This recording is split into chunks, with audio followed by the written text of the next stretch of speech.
I've studied successful people for 40 years, and though the diversity you find among them is astounding, I've found that they are all alike in one way: how they think. That is the one thing that separates successful people from unsuccessful ones. And here's the good news. How successful people think can be learned. If you change your thinking, you can change your life. Why you should change your thinking. It's hard to overstate the value of changing your thinking. Good thinking can do many things for you: generate revenue, solve problems, and create opportunities. It can take you to a whole new level, personally and professionally. It really can change your life. Consider some things you need to know about changing your thinking. 1. Changed thinking is not automatic. Sadly, a change in thinking doesn't happen on its own. Good ideas rarely go out and find someone. If you want to find a good idea, you must search for it. If you want to become a better thinker, you need to work at it. And once you begin to become a better thinker, the good ideas keep coming. In fact, the amount of good thinking you can do at any time depends primarily on the amount of good thinking you are already doing. 2. Changed thinking is difficult. When you hear someone say, "Now this is just off the top of my head," expect dandruff. The only people who believe thinking is easy are those who don't habitually engage in it. Nobel Prize-winning physicist Albert Einstein, one of the best thinkers who ever lived, asserted, "Thinking is hard work. That's why so few do it." Because thinking is so difficult, you want to use anything you can to help you improve the process. 3. Changed thinking is worth the investment. Author Napoleon Hill observed, "More gold has been mined from the thoughts of man than has ever been taken from the earth." When you take the time to learn how to change your thinking and become a better thinker, you are investing in yourself. Gold mines tap out. Stock markets crash. Real estate investments can go sour, but a human mind with the ability to think well is like a diamond mine that never runs out. It's priceless. How to become a better thinker. Do you want to master the process of good thinking? Do you want to be a better thinker tomorrow than you are today? Then you need to engage in an ongoing process that improves your thinking. I recommend you do the following. 1. Expose yourself to good input. Good thinkers always prime the pump of ideas. They always look for things to get the thinking process started, because what you put in always impacts what comes out. Read books, review trade magazines, listen to tapes, and spend time with good thinkers. And when something intrigues you, whether it's someone else's idea or the seed of an idea that you've come up with yourself, keep it in front of you. Put it in writing and keep it somewhere in your favorite thinking place to stimulate your thinking. 2. Expose yourself to good thinkers. Spend time with the right people. As I worked on this section and bounced my ideas off of some key people so that my thoughts would be stretched, I realized something about myself. All of the people in my life whom I consider to be close friends or colleagues are thinkers. Now, I love all people. I try to be kind to everyone I meet, and I desire to add value to as many people as I can through conferences, books, audio lessons, etc. But the people I seek out and choose to spend time with all challenge me with their thinking and their actions. They are constantly trying to grow and learn. That's true of my wife Margaret, my close friends, and the executives who run my companies. Every one of them is a good thinker. The writer of Proverbs observed that sharp people sharpen one another, just as iron sharpens iron. If you want to be a sharp thinker, be around sharp people. 3. Choose to think good thoughts. To become a good thinker, you must become intentional about the thinking process. Regularly put yourself in the right place to think, shape, stretch, and land your thoughts. Make it a priority. Remember, thinking is a discipline. Recently, I had breakfast with Dan Cathy, the president of Chick-fil-A, a fast food chain headquartered in the Atlanta area. I told him that I was working on this book, and I asked him if he made thinking time a high priority. Not only did he say yes, but he told me about what he calls his thinking schedule. It helps him to fight the hectic pace of life that discourages intentional thinking. Dan says he sets aside time just to think for half a day every 2 weeks, for 1 whole day every month, and for 2 or 3 full days every year. Dan explains, "This helps me keep the main thing, since I am so easily distracted." You may want to do something similar, or you can develop a schedule and method of your own. No matter what you choose to do, go to your thinking place, take paper and pen, and make sure you capture your ideas in writing. 4. Act on your good thoughts. Ideas have a short shelf life. You must act on them before the expiration date. World War I flying ace Eddie Rickenbacker said it all when he remarked, "I can give you a 6-word formula for success. Think things through, then follow through." 5. Allow your emotions to create another good thought. To start the thinking process, you cannot rely on your feelings. In Failing Forward, I wrote that you can act your way into feeling long before you can feel your way into action. If you wait until you feel like doing something, you will likely never accomplish it. The same is true for thinking. You cannot wait until you feel like thinking to do it. However, I found that once you engage in the process of good thinking, you can use your emotions to feed the process and create mental momentum. Try it for yourself. After you go through the disciplined process of thinking and enjoy some success, allow yourself to savor the moment and try riding the mental energy of that success.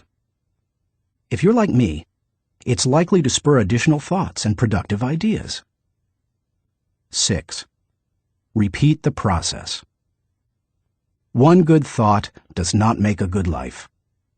The people who have one good thought and try to ride it for an entire career often end up unhappy or destitute.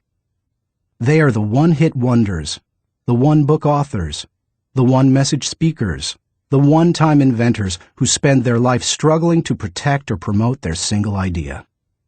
Success comes to those who have an entire mountain of gold that they continually mine, not those who find one nugget and try to live on it for 50 years. To become someone who can mine a lot of gold, you need to keep repeating the process of good thinking. Putting yourself in the right place to think. Becoming a good thinker isn't overly complicated. It's a discipline. If you do the 6 things I have outlined, you will set yourself up for a lifestyle of better thinking. But what do you do to come up with specific ideas on a day-to-day basis? I want to teach you the process that I've used to discover and develop good thoughts. It's certainly not the only one that works, but it has worked well for me. 1. Find a place to think your thoughts. If you go to your designated place to think, expecting to generate good thoughts, then eventually you will come up with some. Where is the best place to think? Everybody's different. Some people think best in the shower. Others, like my friend Dick Biggs, like to go to a park. For me, the best places to think are in my car, on planes, and in the spa. Ideas come to me in other places as well, such as when I'm in bed. I keep a special lighted writing pad on my nightstand for such times. I believe I often get thoughts because I make it a habit to frequently go to my thinking places. If you want to consistently generate ideas, you need to do the same thing. Find a place where you can think and plan to capture your thoughts on paper so that you don't lose them. When I found a place to think my thoughts found a place in me. 2. Find a place to shape your thoughts. Rarely do ideas come fully formed and completely worked out. Most of the time, they need to be shaped until they have substance. As my friend Dan Ryland says, they have to stand the test of clarity and questioning. During the shaping time, you want to hold an idea up to strong scrutiny. Many times a thought that seemed outstanding late at night looks pretty silly in the light of day. Ask questions about your ideas. Fine-tune them. One of the best ways to do that is to put your thoughts in writing. Professor, college president, and U.S. Senator S.I. Hayakawa wrote, "Learning to write is learning to think. You don't know anything clearly unless you can state it in writing." As you shape your thoughts, you find out whether an idea has potential. You learn what you have. You also learn some things about yourself. The shaping time thrills me because it embodies humor. The thoughts that don't work often provide comic relief. Humility. The moments when I connect with God awe me. Excitement. I love to play out an idea mentally. I call it futuring it. Creativity. In these moments, I am unhampered by reality. Fulfillment. God made me for this process. It uses my greatest gifts and gives me joy. Honesty. As I turn over an idea in my mind, I discover my true motives. Passion. When you shape a thought, you find out what you believe and what really counts. Change. Most of the changes I have made in my life resulted from thorough thinking on a subject. You can shape your thoughts almost anywhere. Just find a place that works for you, where you will be able to write things down, focus your attention without interruptions, and ask questions about your ideas. 3. Find a place to stretch your thoughts. If you come upon great thoughts and spend time mentally shaping them, don't think you're done and can stop there. If you do, you will miss some of the most valuable aspects of the thinking process. You miss bringing others in and expanding ideas to their greatest potential. Earlier in my life, I have to admit, I was often guilty of this error. I wanted to take an idea from seed thought to solution before sharing it with anyone, even the people it would most impact. I did this both at work and at home. But over the years, I have learned that you can go much farther with a team than you can go alone. I've found a kind of formula that can help you stretch your thoughts. It says, the right thought plus the right people in the right environment at the right time for the right reason equals the right result.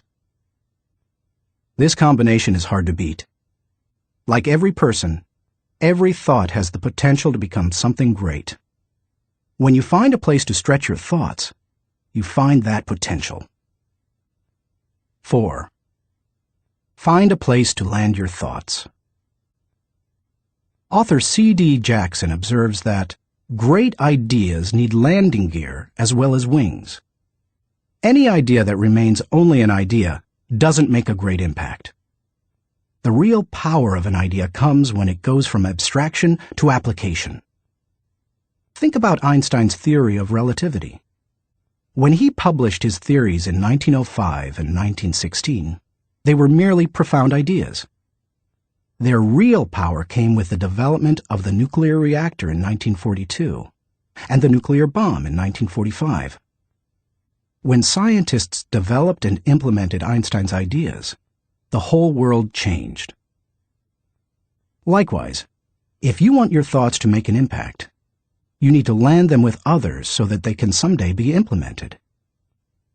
As you plan for the application phase of the thinking process, land your ideas first with yourself. Landing an idea with yourself will give you integrity. People will buy into an idea only after they buy into the leader who communicates it. Before teaching any lesson, I ask myself 3 questions. Do I believe it? Do I live it? Do I believe others should live it? If I can't answer yes to all 3 questions, then I haven't landed it. Key players. Let's face it, no idea will fly if the influencers don't embrace it. After all, they are the people who carry thoughts from idea to implementation. Those most affected. Landing thoughts with the people on the firing line will give you great insight. Those closest to changes that occur as a result of a new idea can give you a reality read. And that's important, because sometimes even when you've diligently completed the process of creating a thought, shaping it, and stretching it with other good thinkers, you can still miss the mark. 5. Find a place to fly your thoughts. French philosopher Henri-Louis Bergson, who won the Nobel Prize in Literature in 1927, asserted that a person should think like a man of action, act like a man of thought. What good is thinking if it has no application in real life? Thinking divorced from actions cannot be productive. Learning how to master the process of thinking well leads you to productive thinking. If you can develop the discipline of good thinking and turn it into a lifetime habit, then you will be successful and productive all of your life. Once you've created, shaped, stretched, and landed your thoughts, then flying them can be fun and easy. Portrait of a good thinker. You often hear someone say that a colleague or friend is a good thinker, but that phrase means something different to everyone. To one person, it may mean having a high IQ, while to another, it could mean knowing a bunch of trivia, or being able to figure out whodunit when reading a mystery novel. I believe that good thinking isn't just one thing. It consists of several specific thinking skills. Becoming a good thinker means developing those skills to the best of your ability. It doesn't matter whether you were born rich or poor. It doesn't matter if you have a 3rd-grade education or possess a PhD. It doesn't matter if you suffer from multiple disabilities or you're the picture of health.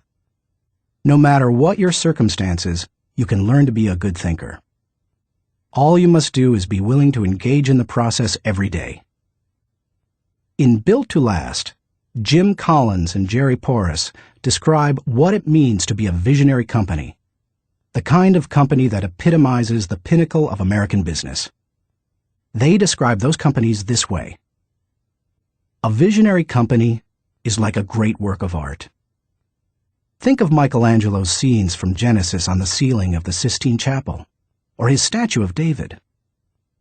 Think of a great and enduring novel like Huckleberry Finn or Crime and Punishment. Think of Beethoven's Ninth Symphony or Shakespeare's Henry V. Think of a beautifully designed building like the masterpieces of Frank Lloyd Wright or Ludwig Mies van der Rohe. You can't point to any one single item that makes the whole thing work. It's the entire work, all the pieces working together to create an overall effect that leads to enduring greatness. Good thinking is similar. You need all the thinking pieces to become the kind of person who can achieve great things. Those pieces include the following 11 skills. Seeing the wisdom of big picture thinking. Unleashing the potential of focused thinking. Discovering the joy of creative thinking. Recognizing the importance of realistic thinking. Releasing the power of strategic thinking. Feeling the energy of possibility thinking.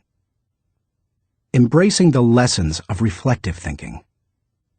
Questioning the acceptance of popular thinking. Encouraging the participation of shared thinking. Experiencing the satisfaction of unselfish thinking.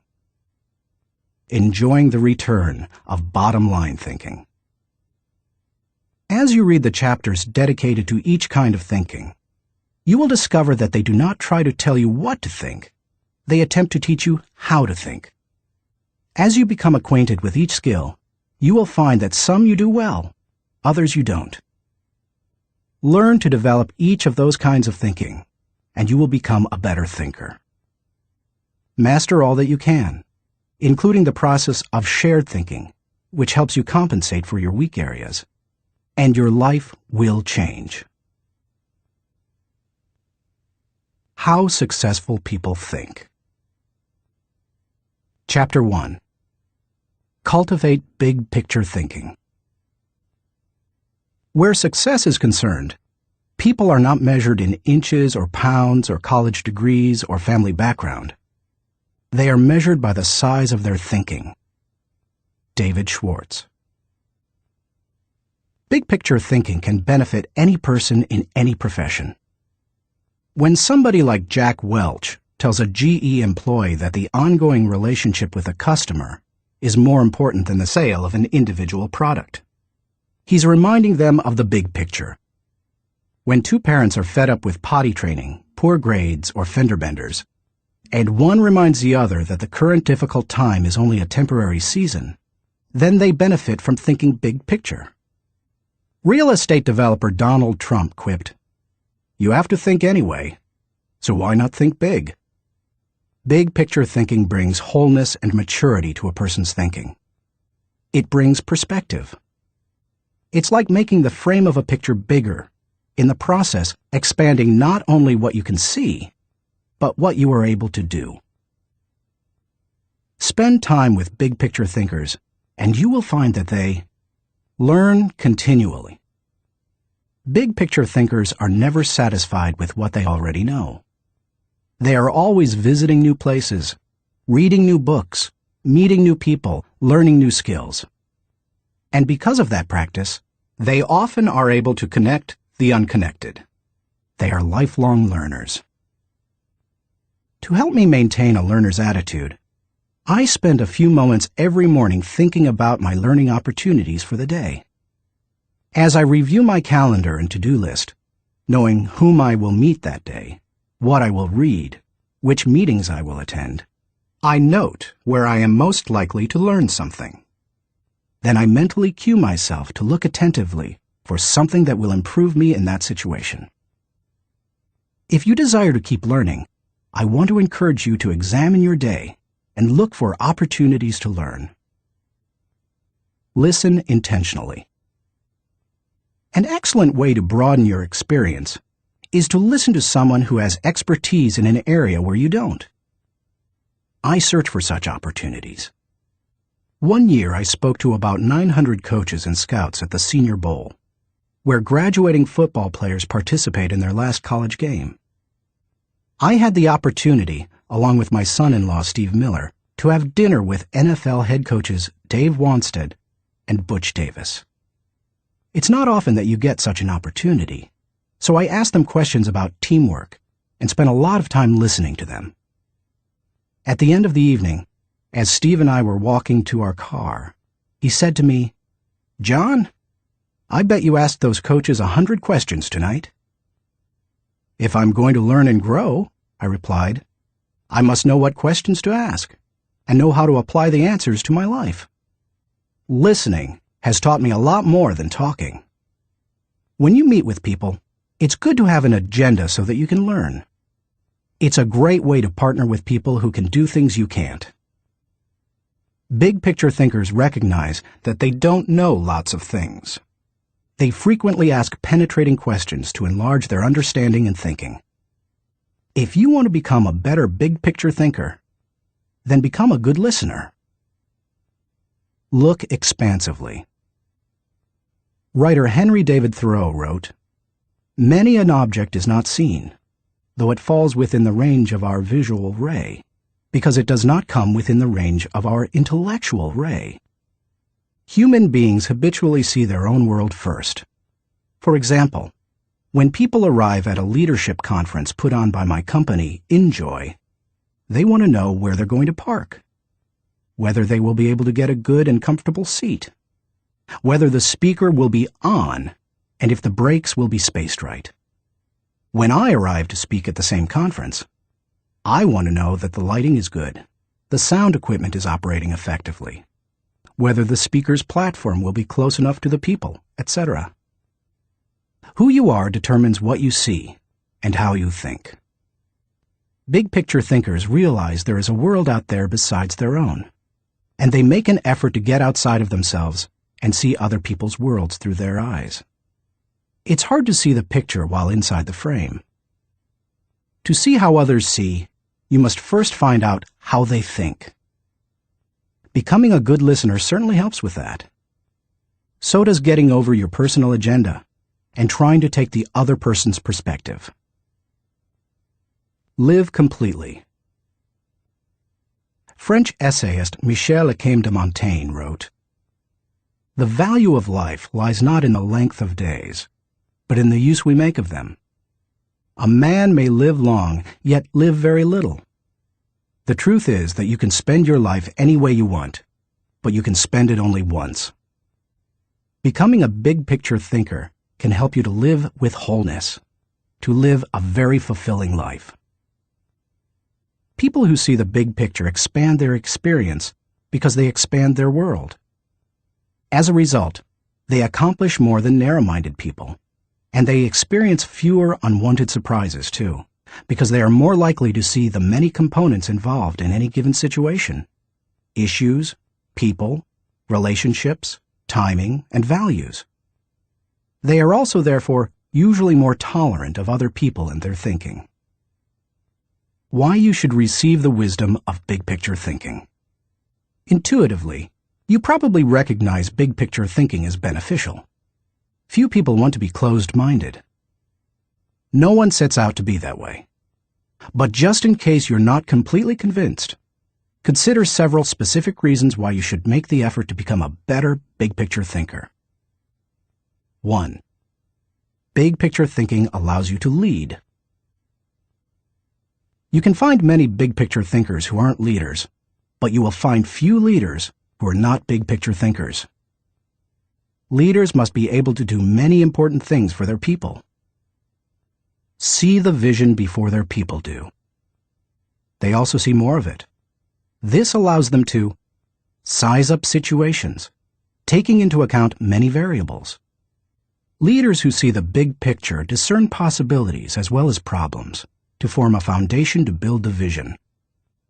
Once leaders have done that, they can sketch a picture of where the team is going, including any potential challenges or obstacles.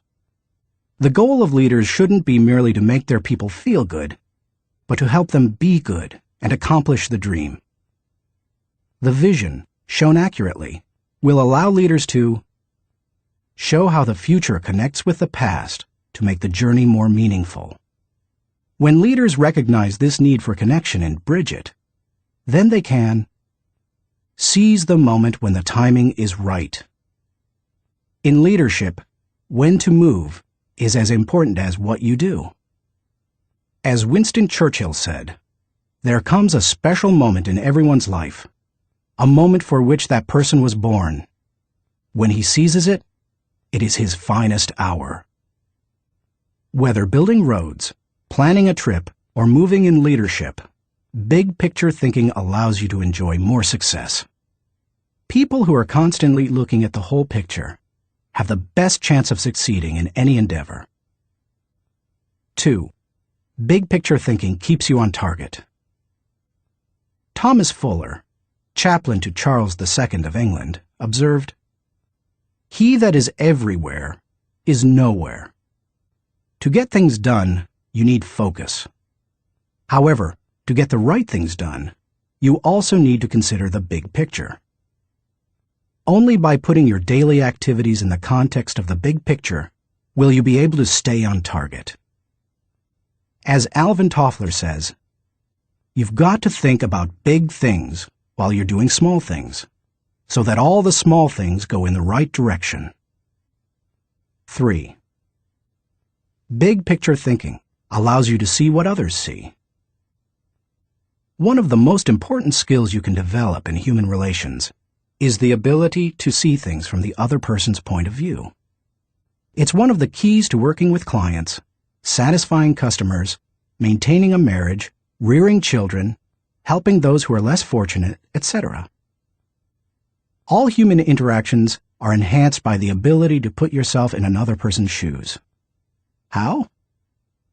Look beyond yourself, your own interests, and your own world. When you work to consider an issue from every possible angle, examine it in the light of another's history, discover the interests and concerns of others, and try to set aside your own agenda, you begin to see what others see. And that is a powerful thing. 4.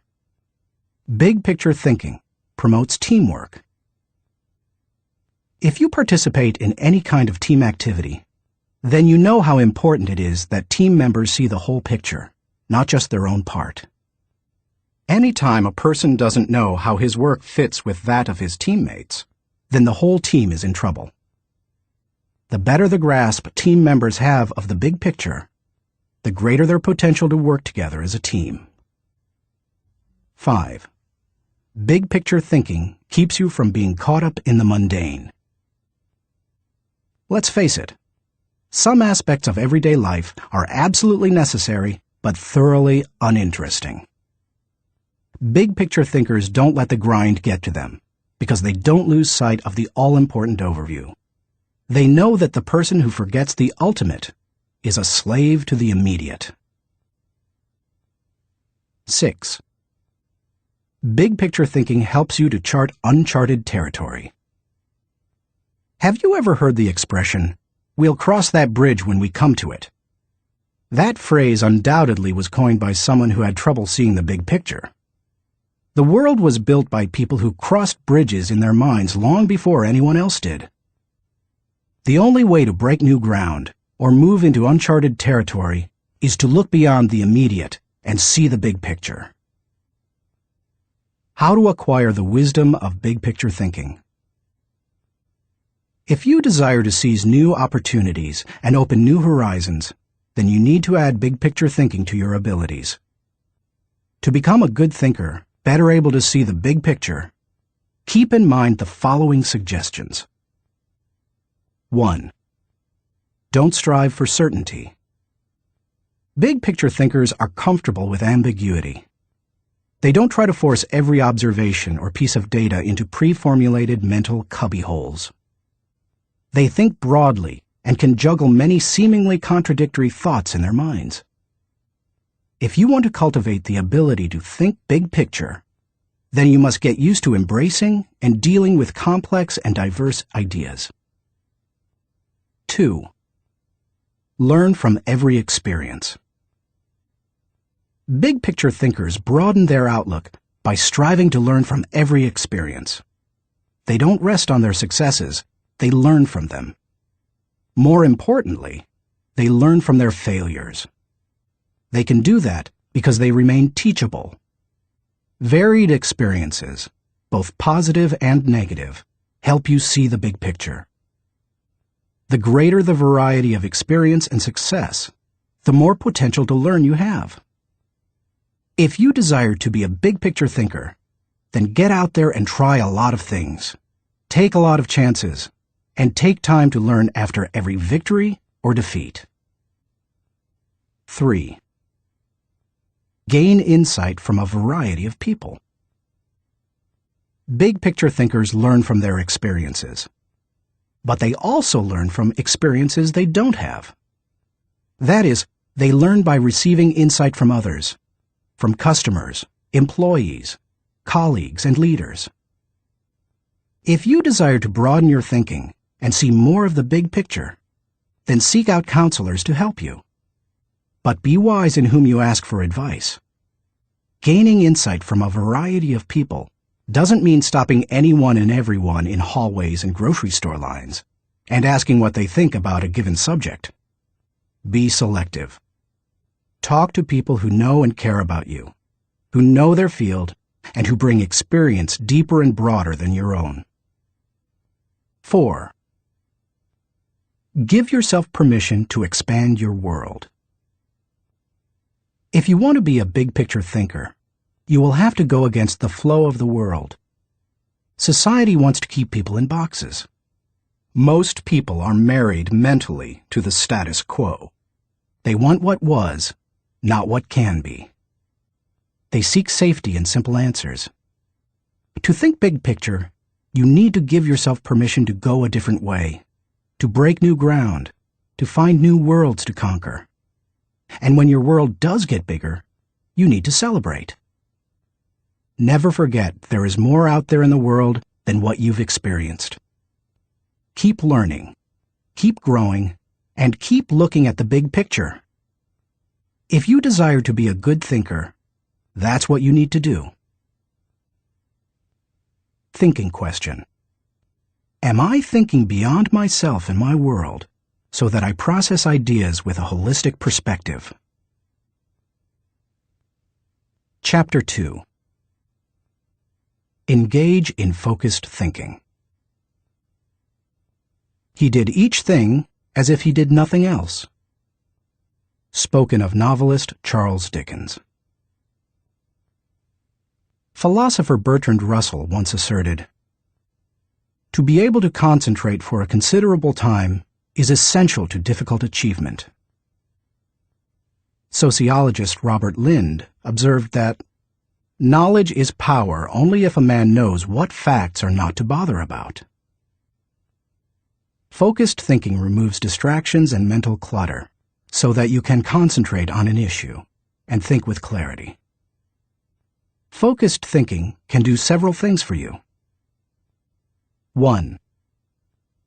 Focused thinking harnesses energy toward a desired goal. Focus can bring energy and power to almost anything, whether physical or mental.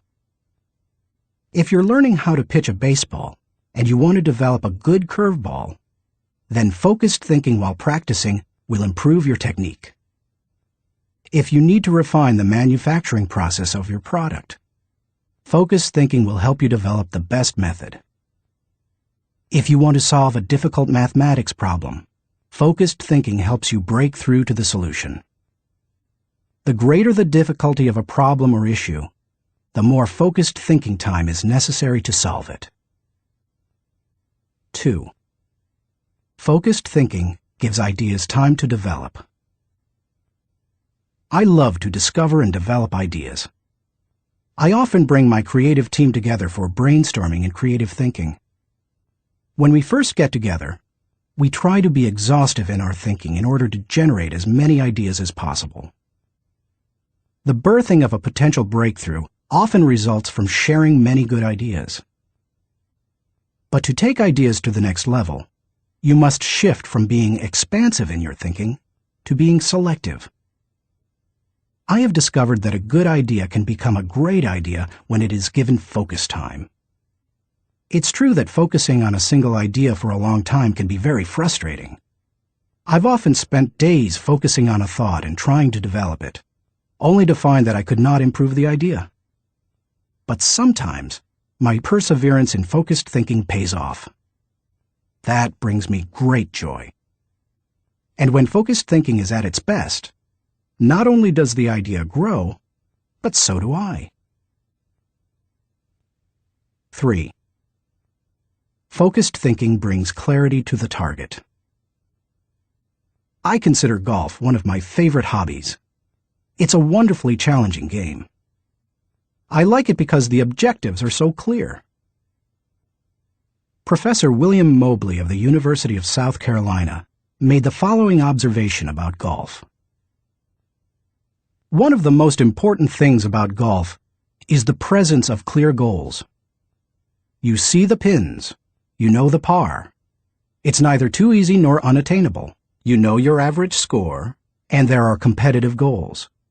Competitive with par, with yourself, and others. These goals give you something to shoot at. In work, as in golf, goals motivate.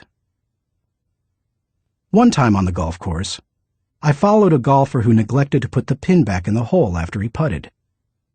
Because I could not see my target, I couldn't focus properly. My focus quickly turned to frustration and to poor play. To be a good golfer, a person needs to focus on a clear target.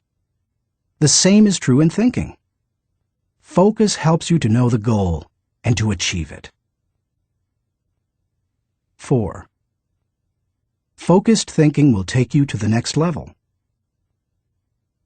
No one achieves greatness by becoming a generalist. You don't hone a skill by diluting your attention to its development. The only way to get to the next level is to focus. No matter whether your goal is to increase your level of play, sharpen your business plan, improve your bottom line, develop your subordinates, or solve personal problems, you need to focus. Author Harry A. Overstreet observed, "The immature mind hops from one thing to another. The mature mind seeks to follow through." Where should you focus your thinking? Does every area of your life deserve dedicated, focused thinking time? Of course, the answer is no. Be selective, not exhaustive, in your focused thinking. For me, that means dedicating in-depth thinking time to 4 areas: leadership, creativity, communication, and intentional networking. Your choices will probably differ from mine. Here are a few suggestions to help you figure them out. Identify your priorities. First, take into account your priorities for yourself, your family, and your team. Author, consultant, and award-winning thinker Edward de Bono quipped, "A conclusion is the place where you get tired of thinking." Unfortunately, many people land on priorities based on where they run out of steam. You certainly don't want to do that. Nor do you want to let others set your agenda. There are many ways to determine priorities. If you know yourself well, begin by focusing on your strengths, the things that make best use of your skills and God-given talents. You might also focus on what brings the highest return and reward. Do what you enjoy most and do best. You could use the 80-20 rule. Give 80% of your effort to the top 20%, most important, activities. Another way is to focus on exceptional opportunities that promise a huge return. It comes down to this. Give your attention to the areas that bear fruit. Discover your gifts. Not all people are self-aware and have a good handle on their own skills, gifts, and talents. They are a little like the comic strip character Charlie Brown. One day after striking out in a baseball game, he says, "Rats! I'll never be a big league player. I just don't have it. All my life I've dreamed of playing in the big leagues, but I'll never make it."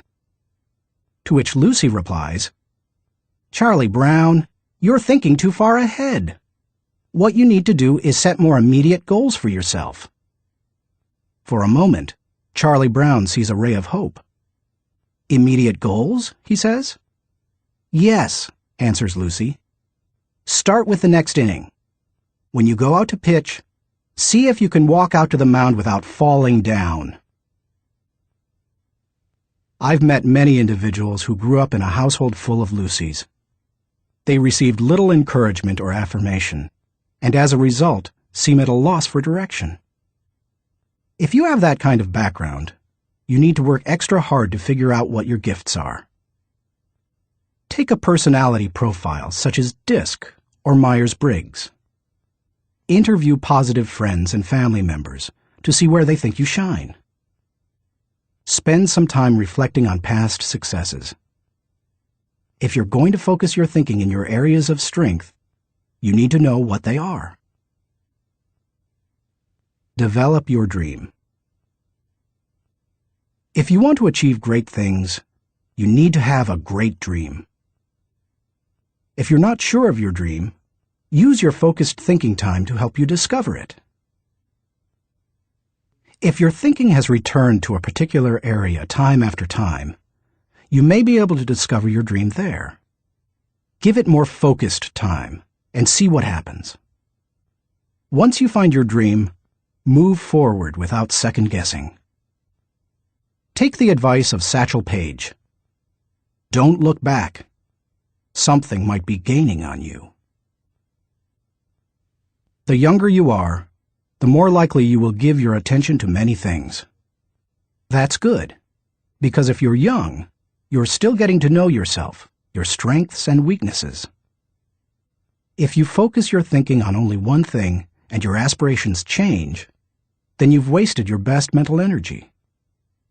As you get older and more experienced, the need to focus becomes more critical. The farther and higher you go, the more focused you can be, and need to be. How can you stay focused? Once you have a handle on what you should think about, you must decide how to better focus on it. Here are 5 suggestions to help you with the process. 1. Remove distractions. Removing distractions is no small matter in our current culture, but it's critical. How do you do it? First, by maintaining the discipline of practicing your priorities. Don't do easy things first, or hard things first, or urgent things first. Do first things first, the activities that give you the highest return. In that way, you keep the distractions to a minimum. Second, insulate yourself from distractions. I've found that I need blocks of time to think without interruptions. I've mastered the art of making myself unavailable when necessary and going off to my thinking place so that I can work without interruptions. Because of my responsibilities as founder of 3 companies, however, I am always aware of the tension between my need to remain accessible to others as a leader and my need to withdraw from them to think. The best way to resolve the tension is to understand the value of both activities. Walking slowly through the crowd allows me to connect with people and know their needs. Withdrawing from the crowd allows me to think of ways to add value to them. My advice to you is to place value on and give attention to both. If you naturally withdraw, then make sure to get out among people more often. If you're always on the go and rarely withdraw for thinking time, then remove yourself periodically so that you can unleash the potential of focused thinking.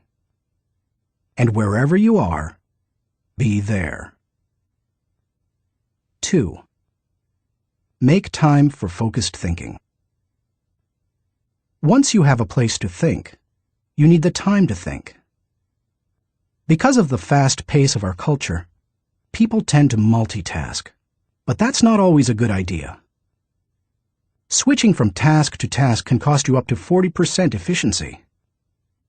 According to researchers, if you're trying to accomplish many things at the same time, you'll get more done by focusing on one task at a time, not by switching constantly from one task to another. Years ago, I realized that my best thinking time occurs in the morning. Whenever possible, I reserve my mornings for thinking and writing.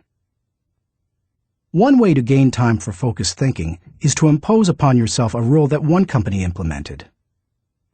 Don't allow yourself to look at email until after 10 a.m. Instead, focus your energies on your number 1 priority. Put non-productive time wasters on hold so that you can create thinking time for yourself. 3. Keep items of focus before you. Ralph Waldo Emerson, the great transcendental thinker, believed, concentration is the secret of strength in politics, in war, in trade, in short, in all management of human affairs. To help me concentrate on the things that matter, I work to keep important items before me. One way is to ask my assistant, Linda Eggers, to keep bringing it up, asking me about it, giving me additional information in reference to it. I'll also keep a file or page on my desk so that I see it every day as I work. That strategy has successfully helped me for 30 years to stimulate and sharpen ideas. If you've never done it, I recommend that you try it. I'll tell you more about it in the section on reflective thinking. 4. Set goals. I believe goals are important. The mind will not focus until it has clear objectives. But the purpose of goals is to focus your attention and give you direction, not to identify a final destination. As you think about your goals, note that they should be clear enough to be kept in focus, close enough to be achieved, helpful enough to change lives. Those guidelines will get you going. And be sure to write down your goals. If they're not written, I can almost guarantee that they're not focused enough. And if you really want to make sure they're focused, take the advice of David Belasco, who says, "If you can't write your idea on the back of my business card, you don't have a clear idea." Even if you look back years from now and think your goals were too small, they will have served their purpose if they provide you with direction. 5. Question your progress. Take a good look at yourself from time to see whether you are actually making progress. That is the most accurate measure of whether you are making the best use of focused thinking. Ask yourself, am I seeing a return for my investment of focused thinking time? Is what I am doing getting me closer to my goals? Am I headed in a direction that helps me to fulfill my commitments, maintain my priorities, and realize my dreams? What are you giving up to go up? No one can go to the highest level and remain a generalist. My dad used to say, "Find the one thing you do well and don't do anything else." I've found that to do well at a few things, I've had to give up many things. As I worked on this chapter, I spent some time reflecting on the kinds of things I've given up. Here are the main ones. I can't know everyone. I love people, and I'm outgoing. Put me into a room full of people and I feel energized. So it goes against my grain to restrict myself from spending time with lots of people. To compensate for that, I've done a couple of things. First, I've chosen a strong inner circle of people. They not only provide tremendous professional help, but they also make life's journey much more pleasant. Second, I ask certain friends to catch me up on what's happening in the lives of other friends. I usually do that when I'm traveling and can't block out the time I would need for focused thinking. I can't do everything. There are only a few exceptional opportunities in any person's lifetime. That's why I strive for excellence in a few things, rather than a good performance in many. That's cost me. Because of my workload, I also have to skip doing many things that I would love to do. For example, every week I hand off projects that I think would be fun to do myself. I practice the 10-80-10 principle with the people to whom I'm delegating a task. I help with the first 10% by casting vision, laying down parameters, providing resources, and giving encouragement. Then, once they've done the middle 80%, I come alongside them again and help them take whatever it is the rest of the way, if I can. I call it putting the cherry on top. I can't go everywhere. Every conference speaker and author has to travel a lot. Before I began doing much speaking, that seemed like a glamorous life. But after logging several million miles, I know what kind of a toll it can take. Ironically, I still love traveling for pleasure with my wife, Margaret. It's one of our great joys. She and I could take 10 vacations a year and enjoy every one of them. Yet we can't because so much of my time is consumed doing what I was called to do: help people to grow personally and to develop as leaders. I can't be well-rounded. Being focused also keeps me from being well-rounded. I tell people, 99% of everything in life I don't need to know about. I try to focus on the 1% that gives me the highest return.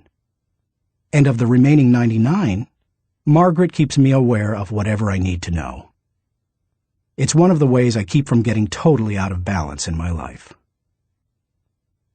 Being willing to give up some of the things you love in order to focus on what has the greatest impact isn't an easy lesson to learn. But the earlier you embrace it, the sooner you can dedicate yourself to excellence in what matters most.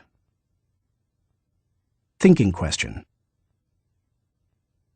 Am I dedicated to removing distractions and mental clutter so that I can concentrate with clarity on the real issue? Chapter 3. Harness Creative Thinking. The joy is in creating, not maintaining. Vince Lombardi, NFL Hall of Fame coach.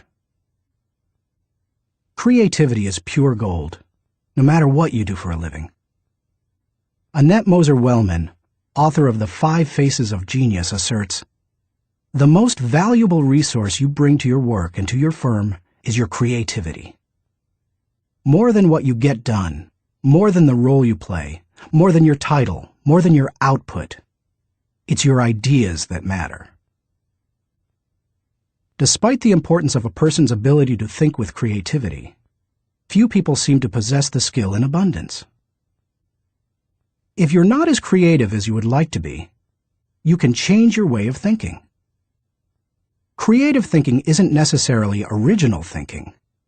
In fact, I think people mythologize original thought. Most often, creative thinking is a composite of other thoughts discovered along the way. Even the great artists, whom we consider highly original, learned from their masters, modeled their work on that of others, and brought together a host of ideas and styles to create their own work. Study art, and you will see threads that run through the work of all artists and artistic movements, connecting them to other artists who went before them. Characteristics of creative thinkers. Perhaps you're not even sure what I mean when I ask whether you are a creative thinker. Consider some characteristics that creative thinkers have in common. Creative thinkers value ideas. Annette Moser-Wellman observes, "Highly creative people are dedicated to ideas. They don't rely on their talent alone. They rely on their discipline. Their imagination is like a second skin. They know how to manipulate it to its fullest." Creativity is about having ideas, lots of them. You will have ideas only if you value ideas. Creative thinkers explore options. I've yet to meet a creative thinker who didn't love options. Exploring a multitude of possibilities helps to stimulate the imagination, and imagination is crucial to creativity. As Albert Einstein put it, imagination is more important than knowledge. People who know me well will tell you that I place a very high value on options. Why? Because they provide the key to finding the best answer, not the only answer. Good thinkers come up with the best answers. They create backup plans that provide them with alternatives. They enjoy freedom that others do not possess, and they will influence and lead others. Creative thinkers embrace ambiguity. Writer H.L. Mencken said, "It is the dull man who is always sure, and the sure man who is always dull." Creative people don't feel the need to stamp out uncertainty. They see all kinds of inconsistencies and gaps in life, and they often take delight in exploring those gaps, or in using their imagination to fill them in. Creative thinkers celebrate the offbeat. Creativity, by its very nature, often explores off the beaten path and goes against the grain. Diplomat and longtime president of Yale University, Kingman Brewster, said, "There is a correlation between the creative and the screwball, so we must suffer the screwball gladly." To foster creativity in yourself or others, be willing to tolerate a little oddness. Creative thinkers connect the unconnected. Because creativity utilizes the ideas of others, there's great value in being able to connect one idea to another, especially to seemingly unrelated ideas. Graphic designer Tim Hansen says, "Creativity is especially expressed in the ability to make connections, to make associations, to turn things around and express them in a new way. Creating additional thoughts is like taking a trip in your car. You may know where you are going, but only as you move toward your destination can you see and experience things in a way not possible before you started. Creative thinking works something like this. Think, then collect, then create, then correct, then connect. Once you begin to think, you are free to collect. You ask yourself, what material relates to this thought? Once you have the material, you ask, what ideas can make the thought better? That can start to take an idea to the next level. After that, you can correct or refine it by asking, what changes can make these ideas better? Finally, you connect the ideas by positioning them in the right context to make the thought complete and powerful. Creative thinkers don't fear failure. Creativity demands the ability to be unafraid of failure, because creativity equals failure. You may be surprised to hear such a statement, but it's true. Charles Frankel asserts that anxiety is the essential condition of intellectual and artistic creation. Creativity requires a willingness to look stupid. It means getting out on a limb, knowing that the limb often breaks. Creative people know these things and still keep searching for new ideas. They just don't let the ideas that don't work prevent them from coming up with more ideas that do work. Why you should discover the joy of creative thinking. Creativity can improve a person's quality of life. Here are 5 specific things creative thinking has the potential to do for you. 1. Creative thinking adds value to everything. Wouldn't you enjoy a limitless reservoir of ideas that you could draw upon at any time? That's what creative thinking gives you. For that reason, no matter what you are currently able to do, creativity can increase your capabilities. Creativity is being able to see what everybody else has seen and think what nobody else has thought, so that you can do what nobody else has done. Sometimes, creative thinking lies along the lines of invention, where you break new ground. Other times, it moves along the lines of innovation, which helps you to do old things in a new way. But either way, it's seeing the world through sufficiently new eyes so that new solutions appear. That always adds value. 2. Creative thinking compounds. Over the years, I've found that creative thinking is hard work, but creative thinking compounds, given enough time and focus.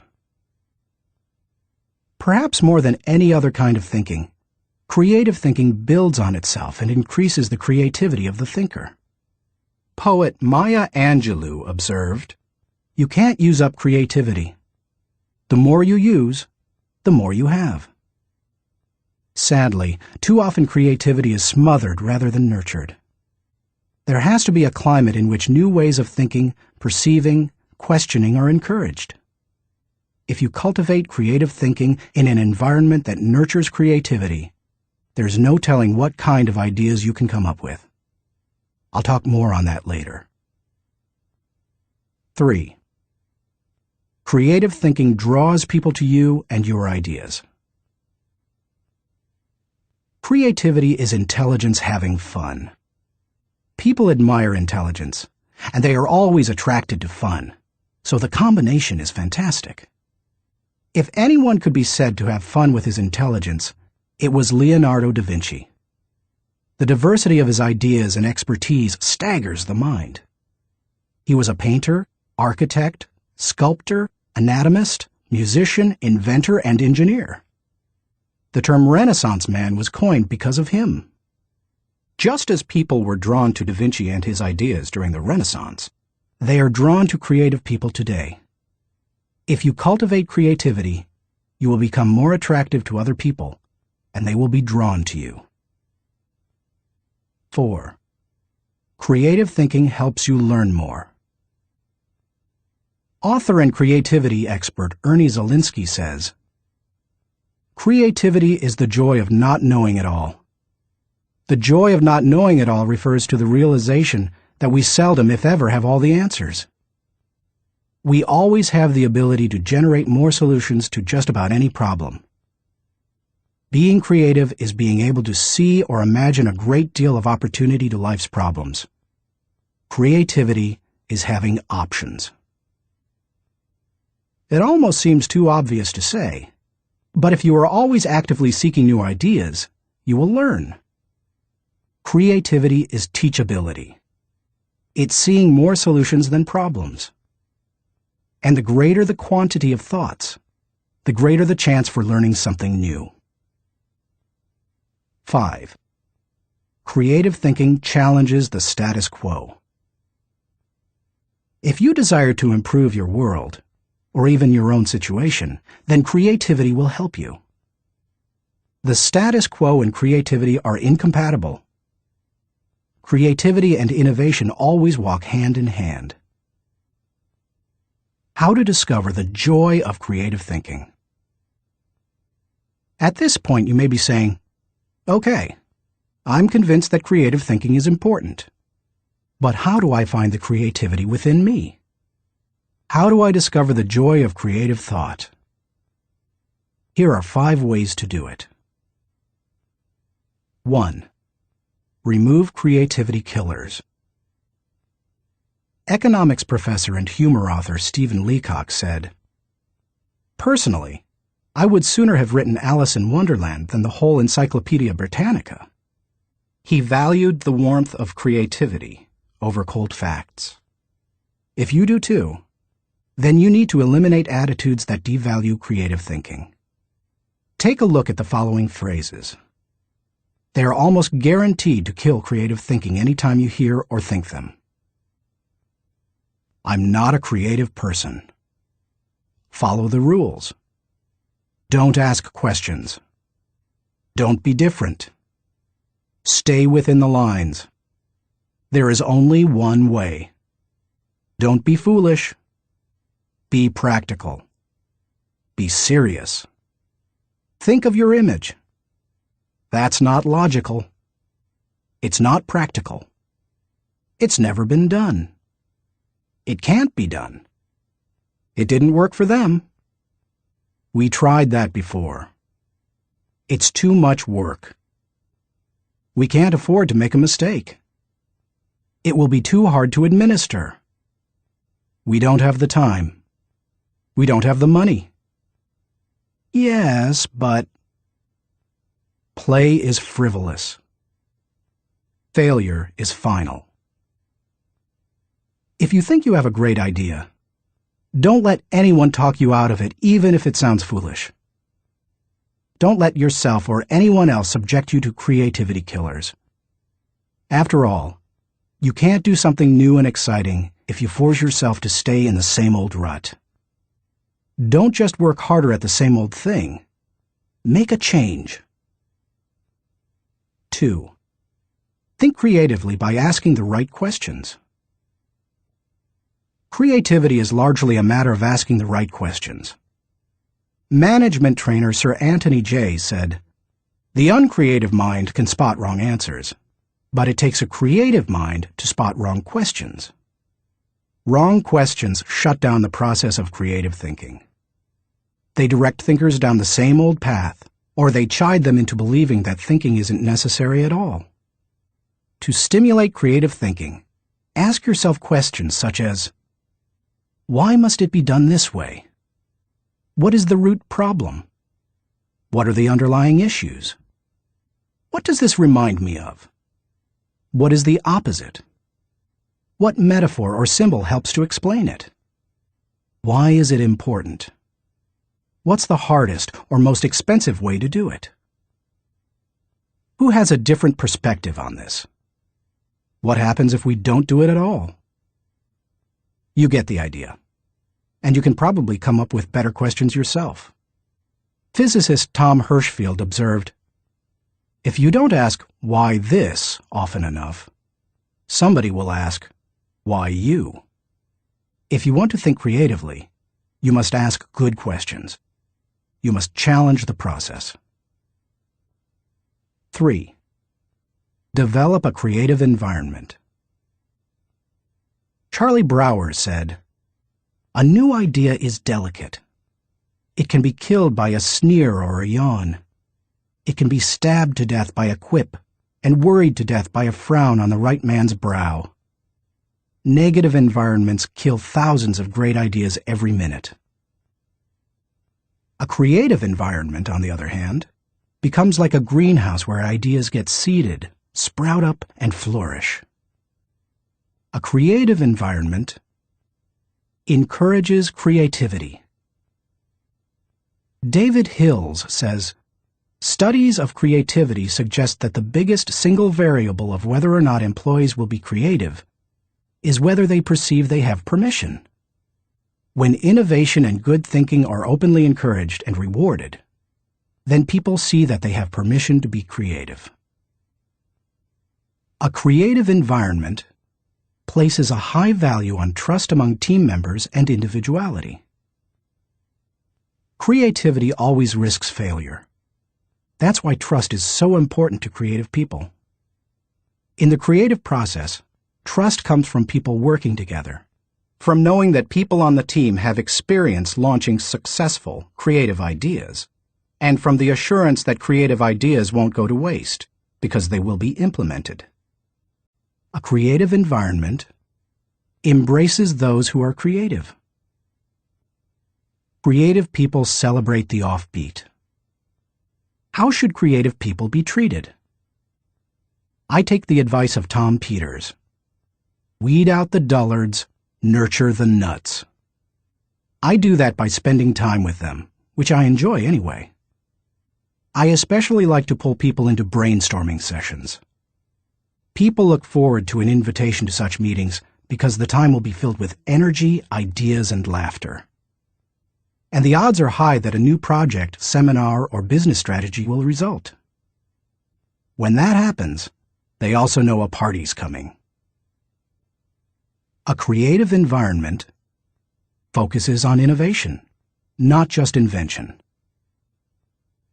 Sam Weston, creator of the popular action figure G.I. Joe, said, "Truly groundbreaking ideas are rare, but you don't necessarily need one to make a career out of creativity."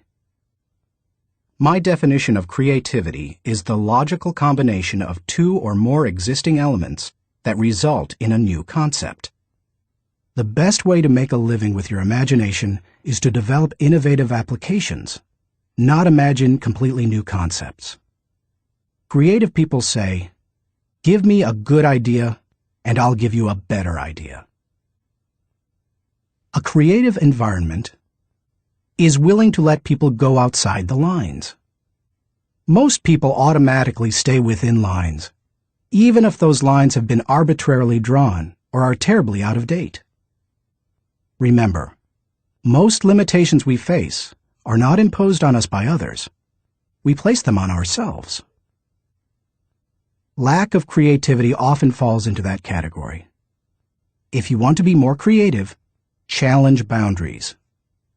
Inventor Charles Kettering said, "All human development, no matter what form it takes, must be outside the rules. Otherwise, we would never have anything new." A creative environment takes that into account. A creative environment appreciates the power of a dream. A creative environment promotes the freedom of a dream. A creative environment encourages the use of a blank sheet of paper and the question, if we could draw a picture of what we want to accomplish, what would that look like? A creative environment allowed Martin Luther King Jr. to speak with passion and declare to millions, "I have a dream," not "I have a goal." Goals may give focus, but dreams give power. Dreams expand the world. That is why James Allen suggested that dreamers are the saviors of the world. The more creativity-friendly you can make your environment, the more potential it has to become creative. 4. Spend time with other creative people. What if the place you work has an environment hostile to creativity, and you possess little ability to change it? One possibility is to change jobs. But what if you desire to keep working there despite the negative environment? Your best option is to find a way to spend time with other creative people. Creativity is contagious. Have you ever noticed what happens during a good brainstorming session? One person throws out an idea. Another person uses it as a springboard to discover another idea. Someone else takes it in yet another, even better direction. Then somebody grabs hold of it and takes it to a whole new level. The interplay of ideas can be electric. I have a strong group of creative individuals in my life. I make sure to spend regular time with them. When I leave them, I always feel energized. I'm full of ideas, and I see things differently. They truly are indispensable to my life. It's a fact that you begin to think like the people you spend a lot of time with. The more time you can spend with creative people, engaging in creative activities, the more creative you will become. 5. Get out of your box. Actress Katharine Hepburn remarked, "If you obey all the rules, you will miss all the fun." While I don't think it's necessary to break all the rules, many are in place to protect us, I do think it's unwise to allow self-imposed limitations to hinder us. Creative thinkers know that they must repeatedly break out of the box of their own history and personal limitations in order to experience creative breakthroughs. The most effective way to help yourself get out of the box is to expose yourself to new paradigms. One way you can do that is by traveling to new places. Explore other cultures, countries, and traditions. Find out how people very different from you live and think. Another is to read on new subjects. I'm naturally curious and love to learn, but I still have a tendency to read books only on my favorite subjects, such as leadership. I sometimes have to force myself to read books that broaden my thinking, because I know it's worth it. If you want to break out of your own box, get into somebody else's. Read broadly. Many people mistakenly believe that if individuals aren't born with creativity, they will never be creative. But you can see from the many strategies and examples I've given that creativity can be cultivated in the right supportive environment. Thinking question. Am I working to break out of my box of limitations so that I explore ideas and options to experience creative breakthroughs? Chapter 4. Employ realistic thinking. The first responsibility of a leader is to define reality.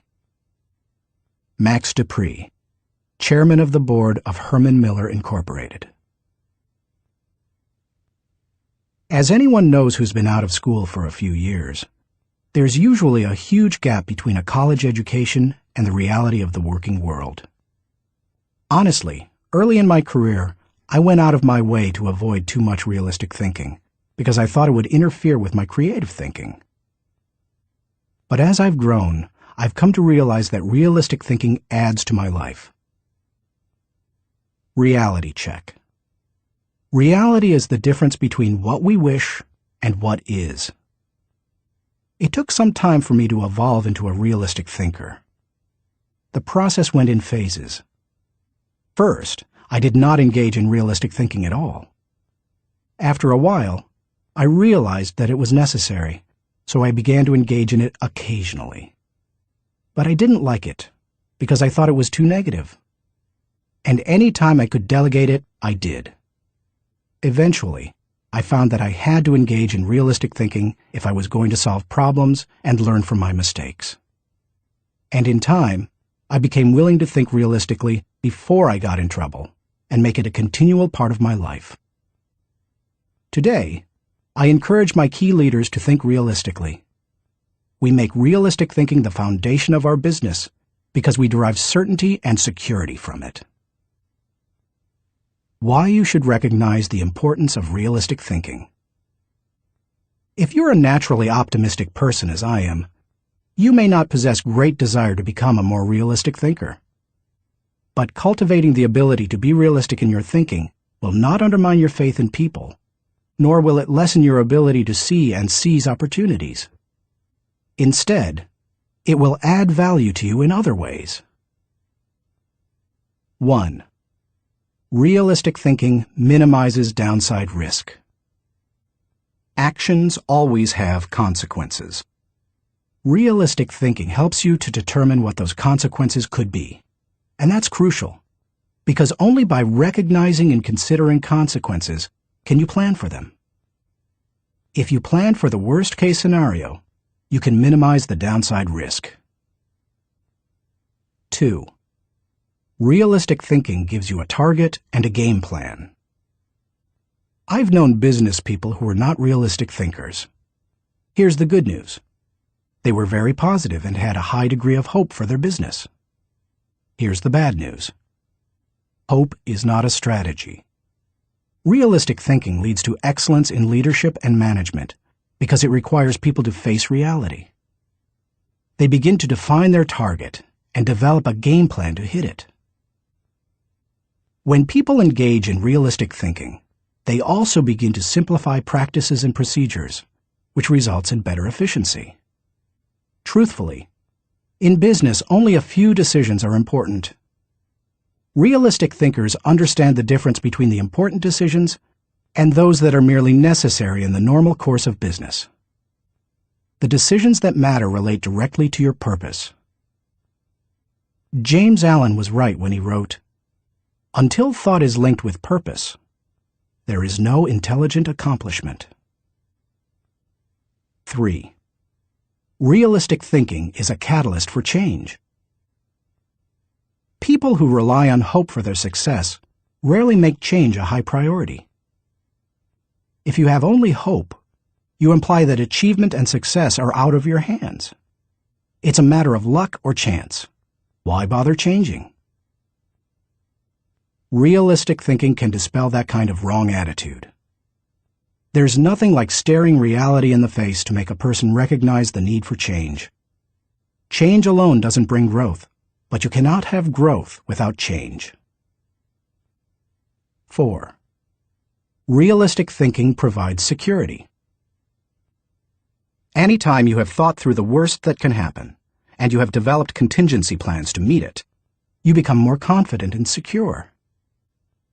It's reassuring to know that you are unlikely to be surprised. Disappointment is the difference between expectations and reality. Realistic thinking minimizes the difference between the two. 5. Realistic thinking gives you credibility.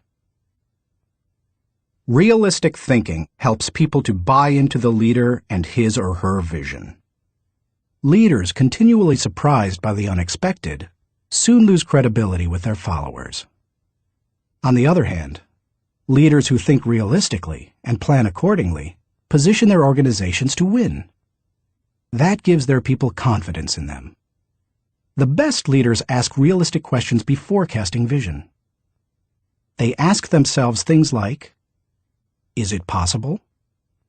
Does this dream include everyone or just a few? Have I identified and articulated the areas that will make this dream difficult to achieve? 6. Realistic thinking provides a foundation to build on. Thomas Edison observed, "The value of a good idea is in using it." The bottom line on realistic thinking is that it helps you to make an idea usable by taking away the wish factor. Most ideas and efforts don't accomplish their intended results because they rely too much on what we wish rather than what is. You can't build a house in midair. It needs a solid foundation. Ideas and plans are the same. They need something concrete on which to build. Realistic thinking provides that solid foundation. 7. Realistic thinking is a friend to those in trouble. If creativity is what you would do if you were unafraid of the possibility of failure, then reality is dealing with failure if it does happen. Realistic thinking gives you something concrete to fall back on during times of trouble, which can be very reassuring. Certainty in the midst of uncertainty brings stability. 8. Realistic thinking brings the dream to fruition. British novelist John Galsworthy wrote, "Idealism increases in direct proportion to one's distance from the problem. If you don't get close enough to a problem, you can't tackle it. If you don't take a realistic look at your dream and what it will take to accomplish it, you will never achieve it." Realistic thinking helps to pave the way for bringing any dream to fruition. How to recognize the importance of realistic thinking. Because I'm naturally optimistic rather than realistic, I've had to take concrete steps to improve my thinking in this area. Here are 5 things I do to improve my realistic thinking. 1. Develop an appreciation for truth. I could not develop as a realistic thinker until I gained an appreciation for realistic thinking. And that means learning to look at and enjoy truth. President Harry S. Truman said, "I never give 'em hell. I just tell the truth, and they think it is hell." That's the way many people react to truth. People tend to exaggerate their success and minimize their failures or deficiencies. They live according to Ruckert's law, believing there is nothing so small that it can't be blown out of proportion. Unfortunately, many people today could be described by a quote from Winston Churchill. "Men occasionally stumble over the truth, but most pick themselves up and hurry off as if nothing has happened." More recently, television journalist Ted Koppel observed, "Our society finds truth too strong a medicine to digest undiluted. In its purest form, truth is not a polite tap on the shoulder. It is a howling reproach." In other words, the truth will set you free, but first, it will make you angry. If you want to become a realistic thinker, however, you need to get comfortable dealing with the truth and face up to it. 2. Do your homework. The process of realistic thinking begins with doing your homework. You must first get the facts. Former governor, congressman, and ambassador Chester Bowles said, "When you approach a problem, strip yourself of preconceived opinions and prejudice. Assemble and learn the facts of the situation. Make the decision which seems to you to be the most honest, and then stick to it. It doesn't matter how sound your thinking is if it's based on faulty data or assumptions. You can't think well in the absence of facts, or in the presence of poor information. You can also find out what others have done in similar circumstances. Remember, your thinking doesn't necessarily have to be original. It just has to be solid. Why not learn all you can from good thinkers who have faced similar situations in the past? Some of my best thinking has been done by others. 3. Think through the pros and cons. There's nothing like taking the time to really examine the pros and cons of an issue to give you a strong dose of reality. It rarely comes down to simply choosing the course of action with the greatest number of pros, because all pros and cons do not carry equal weight. But that's not the value of the exercise anyway. Rather, it helps you to dig into the facts, examine an issue from many angles, and really count the cost of a possible course of action. 4. Picture the worst-case scenario. The essence of realistic thinking is discovering, picturing, and examining the worst-case scenario. Ask yourself questions such as, what if sales fall short of projections? What if revenue hits rock bottom? Not an optimist's rock bottom, but real rock bottom. What if we don't win the account? What if the client doesn't pay us? What if we have to do the job short-handed? What if our best player gets sick? What if all the colleges reject my application? What if the market goes belly up? What if the volunteers quit? What if nobody shows up? You get the idea. The point is that you need to think about worst-case possibilities, whether you are running a business, leading a department, pastoring a church, coaching a team, or planning your personal finances. Your goal isn't to be negative or to expect the worst, just to be ready for it in case it happens. That way, you give yourself the best chance for a positive result, no matter what. If you picture the worst case and examine it honestly, then you really have experienced a reality check. You're ready for anything. As you do that, take the advice of Charles Hole, who advised, "Deliberate with caution, but act with decision, and yield with graciousness, or oppose with firmness." 5. Align your thinking with your resources. One of the keys to maximizing realistic thinking is aligning your resources with your objectives. Looking at pros and cons and examining worst-case scenarios will make you aware of any gaps between what you desire and what really is. Once you know what those gaps are, you can use your resources to fill them. After all, that's what resources are for. Super Bowl, Superdome, Super Security. Our country received lessons in realistic thinking following the tragedy of September 11, 2001.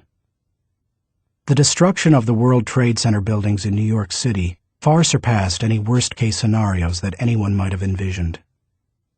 In the wake of that event, we now find that we don't have the luxury of avoiding or neglecting realistic thinking. I was reminded of that on Sunday, February 3, 2002. When I attended the Super Bowl in New Orleans, Louisiana. I had been to the big game twice before to root for the home team, first San Diego and later Atlanta, and had seen both teams lose. But I had never been to a game like this. The occasion had been designated a national security special event. That meant that the U.S. Secret Service would be overseeing it. Military personnel would work with local law enforcement, and security would be of the highest caliber.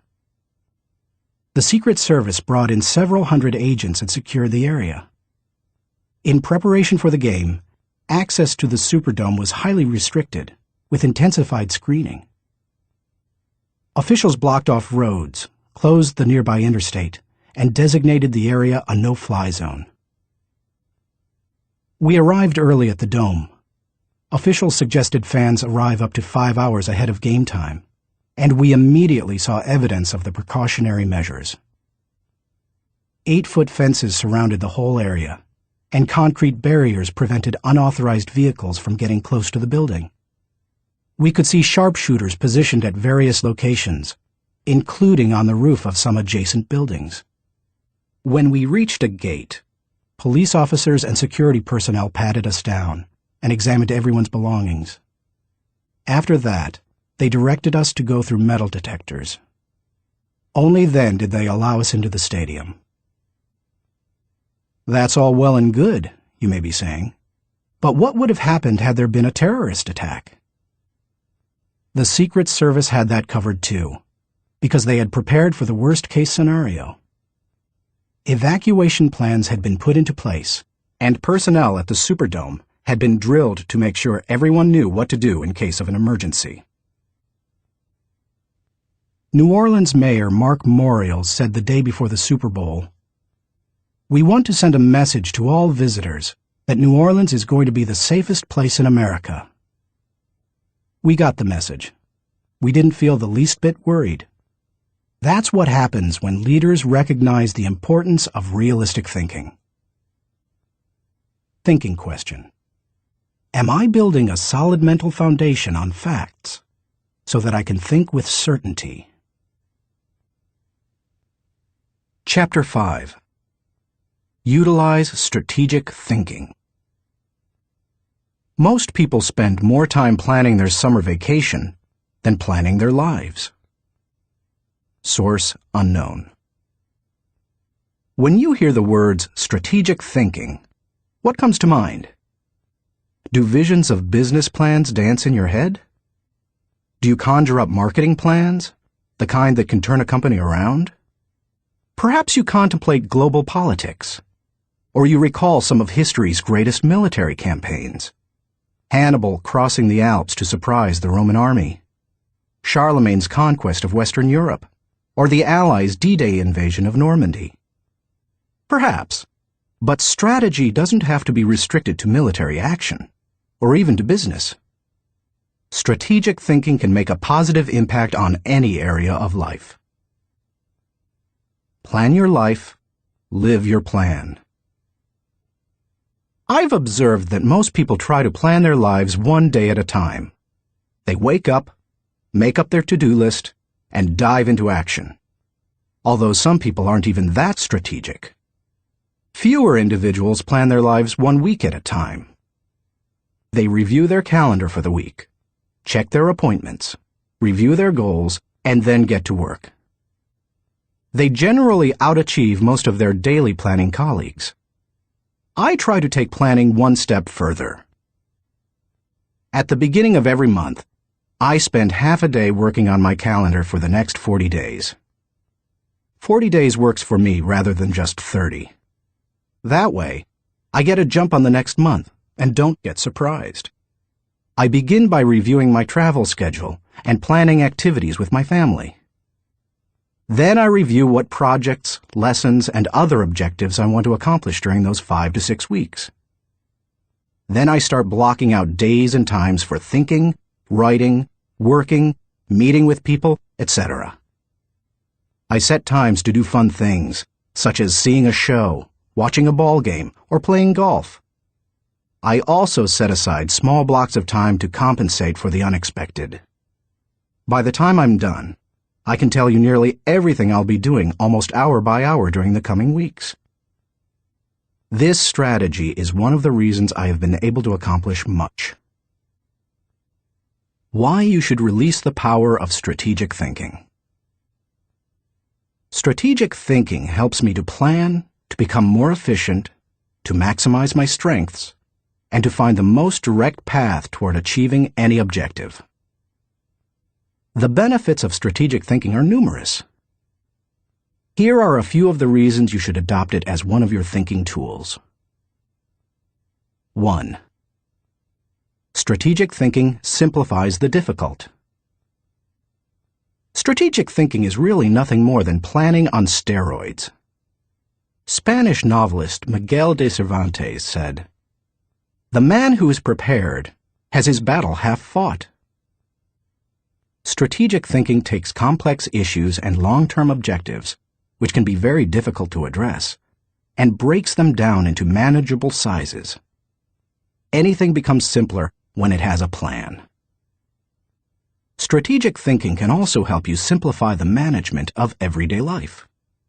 I do that by using systems, which are nothing more than good strategies repeated. I am well known among pastors and other speakers for my filing system. Writing a lesson or speech can be difficult, but because I use my system to file quotes, stories, and articles, when I need something to flesh out or illustrate a point, I simply go to one of my 1,200 files and find a good piece of material that works. Just about any difficult task can be made simpler with strategic thinking. 2. Strategic thinking prompts you to ask the right questions. Do you want to break down complex or difficult issues? Then ask questions. Strategic thinking forces you through this process. Take a look at the following questions developed by my friend Bob Beal, the author of Master Planning. Direction. What should we do next? Why? Organization. Who is responsible for what? Who is responsible for whom? Do we have the right people in the right places? Cash. What is our projected income, expense, net? Can we afford it? How can we afford it? Tracking. Are we on target? Overall evaluation. Are we achieving the quality we expect and demand of ourselves? Refinement. How can we be more effective and more efficient, move toward the ideal? These may not be the only questions you need to ask to begin formulating a strategic plan, but they are certainly a good start. 3. Strategic thinking prompts customization. General George S. Patton observed, "Successful generals make plans to fit circumstances, but do not try to create circumstances to fit plans." All good strategic thinkers are precise in their thinking. They try to match the strategy to the problem, because strategy isn't a one-size-fits-all proposition. Sloppy or generalized thinking is an enemy of achievement. The intention to customize in strategic thinking forces a person to go beyond vague ideas and engage in specific ways to go after a task or problem. It sharpens the mind. 4. Strategic thinking prepares you today for an uncertain tomorrow. Strategic thinking is the bridge that links where you are to where you want to be. It gives direction and credibility today and increases your potential for success tomorrow. It is, as Mary Webb suggests, like saddling your dreams before you ride them. 5. Strategic thinking reduces the margin of error. Anytime you shoot from the hip or go into a totally reactive mode, you increase your margin for error. It's like a golfer stepping up to a golf ball and hitting it before lining up the shot. Misaligning a shot by just a few degrees can send the ball 100 yards off target. Strategic thinking, however, greatly reduces that margin for error. It lines up your actions with your objectives, just as lining up a shot in golf helps you to put the ball closer to the pin. The better aligned you are with your target, the better the odds that you will be going in the right direction. 6. Strategic thinking gives you influence with others. One executive confided in another, "Our company has a short-range plan and a long-range plan. Our short-range plan is to stay afloat long enough to make it to our long-range plan." That's hardly a strategy, yet that's the position where some business leaders put themselves. There's more than one problem with neglecting strategic thinking in that way. Not only does it fail to build the business, but it also loses the respect of everyone involved with the business. The one with the plan is the one with the power. It doesn't matter in what kind of activity you're involved. Employees want to follow the business leader with a good business plan. Volunteers want to join the pastor with a good ministry plan. Children want to be with the adult who has the well-thought-out vacation plan. If you practice strategic thinking, others will listen to you, and they will want to follow you. If you possess a position of leadership in an organization, strategic thinking is essential. How to release the power of strategic thinking. To become a better strategic thinker, able to formulate and implement plans that will achieve the desired objective, take the following guidelines to heart. 1. Break down the issue. The first step in strategic thinking is to break down an issue into smaller, more manageable parts, so that you can focus on them more effectively. How you do it is not as important as just doing it. You might break an issue down by function. That's what automotive innovator Henry Ford did when he created the assembly line. And that's why he said, "Nothing is particularly hard if you divide it into small jobs." How you break down an issue is up to you, whether it's by function, timetable, responsibility, purpose, or some other method. The point is that you need to break it down. Only one person in a million can juggle the whole thing in his head and think strategically to create solid, viable plans. 2. Ask why before how. When most people begin using strategic thinking to solve a problem or plan a way to meet an objective, they often make the mistake of jumping the gun and trying immediately to figure out how to accomplish it. Instead of asking how, they should first ask why. If you jump right into problem-solving mode, how are you going to know all the issues? Eugene G. Grace says, "Thousands of engineers can design bridges, calculate strains and stresses, and draw up specifications for machines. But the great engineer is the man who can tell whether the bridge or the machine should be built at all, where it should be built, and when." Asking why helps you to think about all the reasons for decisions. It helps you to open your mind to possibilities and opportunities. The size of an opportunity often determines the level of resources and effort that you must invest. Big opportunities allow for big decisions. If you jump to how too quickly, you might miss that. 3. Identify the real issues and objectives. William Feather, author of The Business of Life, said, "Before it can be solved, a problem must be clearly defined. Too many people rush to solutions, and as a result, they end up solving the wrong problem. To avoid that, ask probing questions to expose the real issues. Challenge all of your assumptions. Collect information even after you think you've identified the issue. You may still have to act with incomplete data, but you don't want to jump to a conclusion before you gather enough information to begin identifying the real issue. Begin by asking, what else could be the real issue? You should also remove any personal agenda. More than almost anything else, that can cloud your judgment. Discovering your real situation and objectives is a major part of the battle. Once the real issues are identified, the solutions are often simple. 4. Review your resources.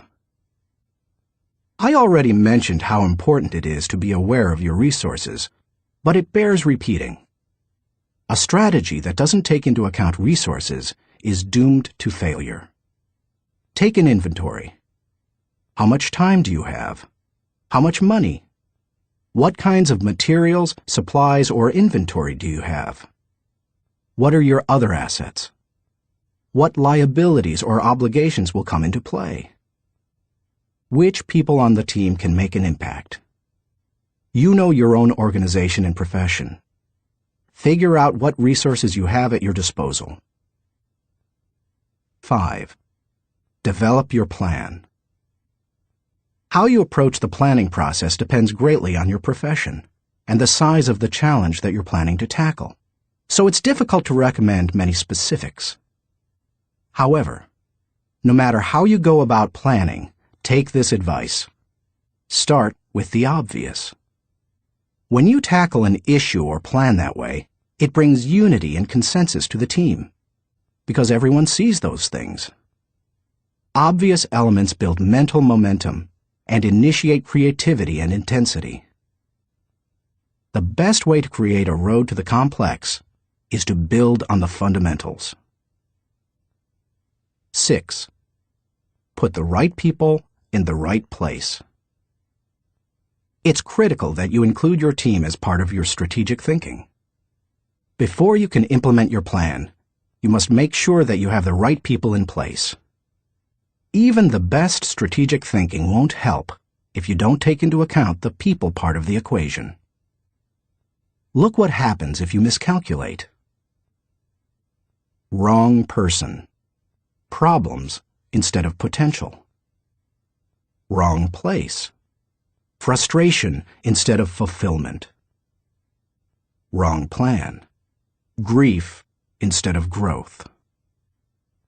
Everything comes together, however, when you put together all three elements: the right person, the right place, and the right plan.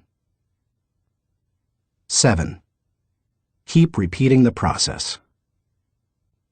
My friend Olin Hendricks remarked, "Strategic thinking is like showering. You have to keep doing it. If you expect to solve any major problem once, you're in for disappointment.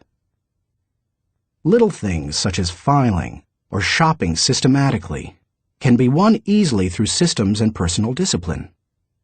But major issues need major strategic thinking time. What Thane Yost said is really true. The will to win is worthless if you do not have the will to prepare. If you want to be an effective strategic thinker, then you need to become a continuous strategic thinker. As I was working on this chapter, I came across an article in my local paper on the celebration of the Jewish Passover and how millions of American Jews read the order of service for their Seder, or Passover meal, from a small booklet produced by Maxwell House Coffee. For more than 70 years, the coffee company has produced the booklet, called a Haggadah, and during those years, it has distributed more than 40 million copies of it. I remember using them all my life, said Regina Witt, who is in her 50s. So does her mother, who is almost 90. It's our tradition. I think it would be very strange not to use them. So how did Maxwell House come to supply the booklets? It was the result of strategic thinking. 80 years ago, marketing man Joseph Jacobs advised that the company could sell coffee during Passover if the product were certified kosher by a rabbi. Since 1923, Maxwell House Coffee has been certified kosher for Passover. And then Jacobs suggested that if they gave away the Haggadah booklets, they could increase sales. They've been creating the booklets and selling coffee during Passover ever since. That's what can happen when you unleash the power of strategic thinking. Thinking question. Am I implementing strategic plans that give me direction for today and increase my potential for tomorrow? Chapter 6. Explore possibility thinking. Nothing is so embarrassing as watching someone do something that you said could not be done. Sam Ewing. People who embrace possibility thinking are capable of accomplishing tasks that seem impossible because they believe in solutions. Here are several reasons why you should become a possibility thinker. 1. Possibility thinking increases your possibilities. When you believe you can do something difficult, and you succeed, many doors open for you. When George Lucas succeeded in making Star Wars, despite those who said the special effects he wanted hadn't ever been done, and couldn't be done, many other possibilities opened up to him. Industrial Light and Magic, the company he created to produce those impossible special effects, became a source of revenue to help underwrite his other projects. He was able to produce merchandising tie-ins to his movies, thus bringing in another revenue stream to fund his movie making. But his confidence in doing the difficult has also made a huge impact on other movie makers and a whole new generation of moviegoers. Popular culture writer Chris Salewicz asserts, at first, directly through his own work, and then via the unparalleled influence of ILM, Industrial Light and Magic, George Lucas has dictated for 2 decades the essential broad notion of what is cinema. If you open yourself up to possibility thinking, you open yourself up to many other possibilities. 2. Possibility thinking draws opportunities and people to you. The case of George Lucas helps you to see how being a possibility thinker can create new opportunities and attract people. People who think big attract big people to them. If you want to achieve big things, you need to become a possibility thinker. 3. Possibility thinking increases others' possibilities. Big thinkers who make things happen also create possibilities for others. That happens in part because it's contagious. You can't help but become more confident and think bigger when you're around possibility thinkers. 4. Possibility thinking allows you to dream big dreams. No matter what your profession, possibility thinking can help you to broaden your horizons and dream bigger dreams. Professor David J. Schwartz believes, big thinkers are specialists in creating positive, forward-looking, optimistic pictures in their own minds and in the minds of others. If you embrace possibility thinking, your dreams will go from molehill to mountain size. And because you believe in possibilities, you put yourself in position to achieve them. 5. Possibility thinking makes it possible to rise above average. During the 1970s, when oil prices went through the roof, automobile makers were ordered to make their cars more fuel efficient. One manufacturer asked a group of senior engineers to drastically reduce the weight of cars they were designing. They worked on the problem and searched for solutions, but they finally concluded that making lighter cars couldn't be done, would be too expensive, and would present too many safety concerns. They couldn't get out of the rut of their average thinking. What was the automaker's solution? They gave the problem to a group of less experienced engineers. The new group found ways to reduce the weight of the company's automobiles by hundreds of pounds. Because they thought that solving the problem was possible, it was. Every time you remove the label of impossible from a task, you raise your potential from average to off the charts. 6. Possibility thinking gives you energy. A direct correlation exists between possibility thinking and the level of a person's energy. Who gets energized by the prospect of losing? If you know something can't succeed, how much time and energy are you willing to give it? Nobody goes looking for a lost cause. You invest yourself in what you believe can succeed. When you embrace possibility thinking, you believe in what you're doing, and that gives you energy. 7. Possibility thinking keeps you from giving up. Above all, possibility thinkers believe they can succeed. Dennis Waitley, author of The Psychology of Winning, says, "The winners in life think constantly in terms of I can, I will, and I am. Losers, on the other hand, concentrate their waking thoughts on what they should have done, or what they don't do. If you believe you can't do something, then it doesn't matter how hard you try, because you've already lost. If you believe you can do something, you have already won much of the battle." One of the people who showed himself to be a great possibility thinker in 2001 was New York Mayor Rudy Giuliani. In the hours following the World Trade Center tragedy, Giuliani not only led the city through the chaos of the disaster, but he instilled confidence in everyone he touched. Afterward, he gave some insight and perspective on his experience. "I was so proud of the people I saw on the street. No chaos, but they were frightened and confused. And it seemed to me that they needed to hear from my heart where I thought we were going. I was trying to think, where can I go for some comparison to this? Some lessons about how to handle it. So I started thinking about Churchill. Started thinking that we're going to have to rebuild the spirit of the city.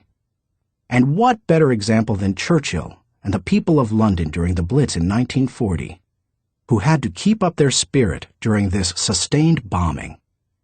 It was a comforting thought."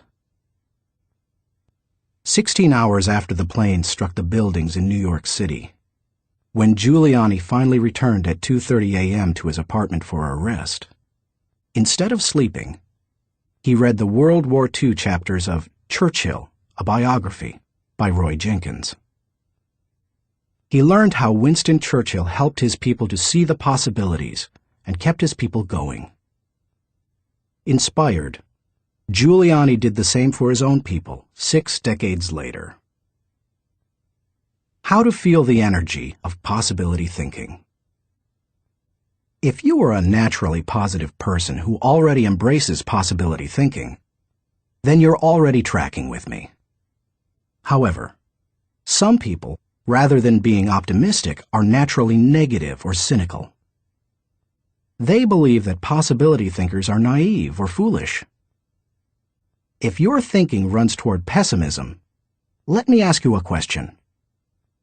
How many highly successful people do you know who are continually negative? How many impossibility thinkers are you acquainted with who achieve big things? None.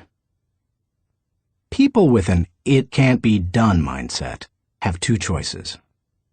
They can expect the worst and continually experience it, or they can change their thinking. That's what George Lucas did. Believe it or not, even though he is a possibility thinker, he is not a naturally positive person. He says, "I'm very cynical, and as a result, I think the defense I have against it is to be optimistic." In other words, he chooses to think positively. He sums it up this way. As corny as it sounds, the power of positive thinking goes a long way. So determination and positive thinking combined with talent, combined with knowing your craft, that may sound like a naive point of view, but at the same time, it's worked for me, and it's worked for all my friends. So I have come to believe it. If you want possibility thinking to work for you, then begin by following these suggestions. 1. Stop focusing on the impossibilities.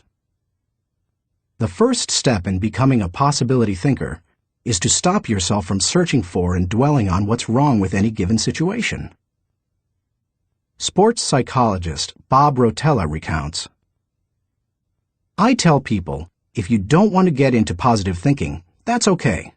Just eliminate all the negative thoughts from your mind, and whatever's left will be fine."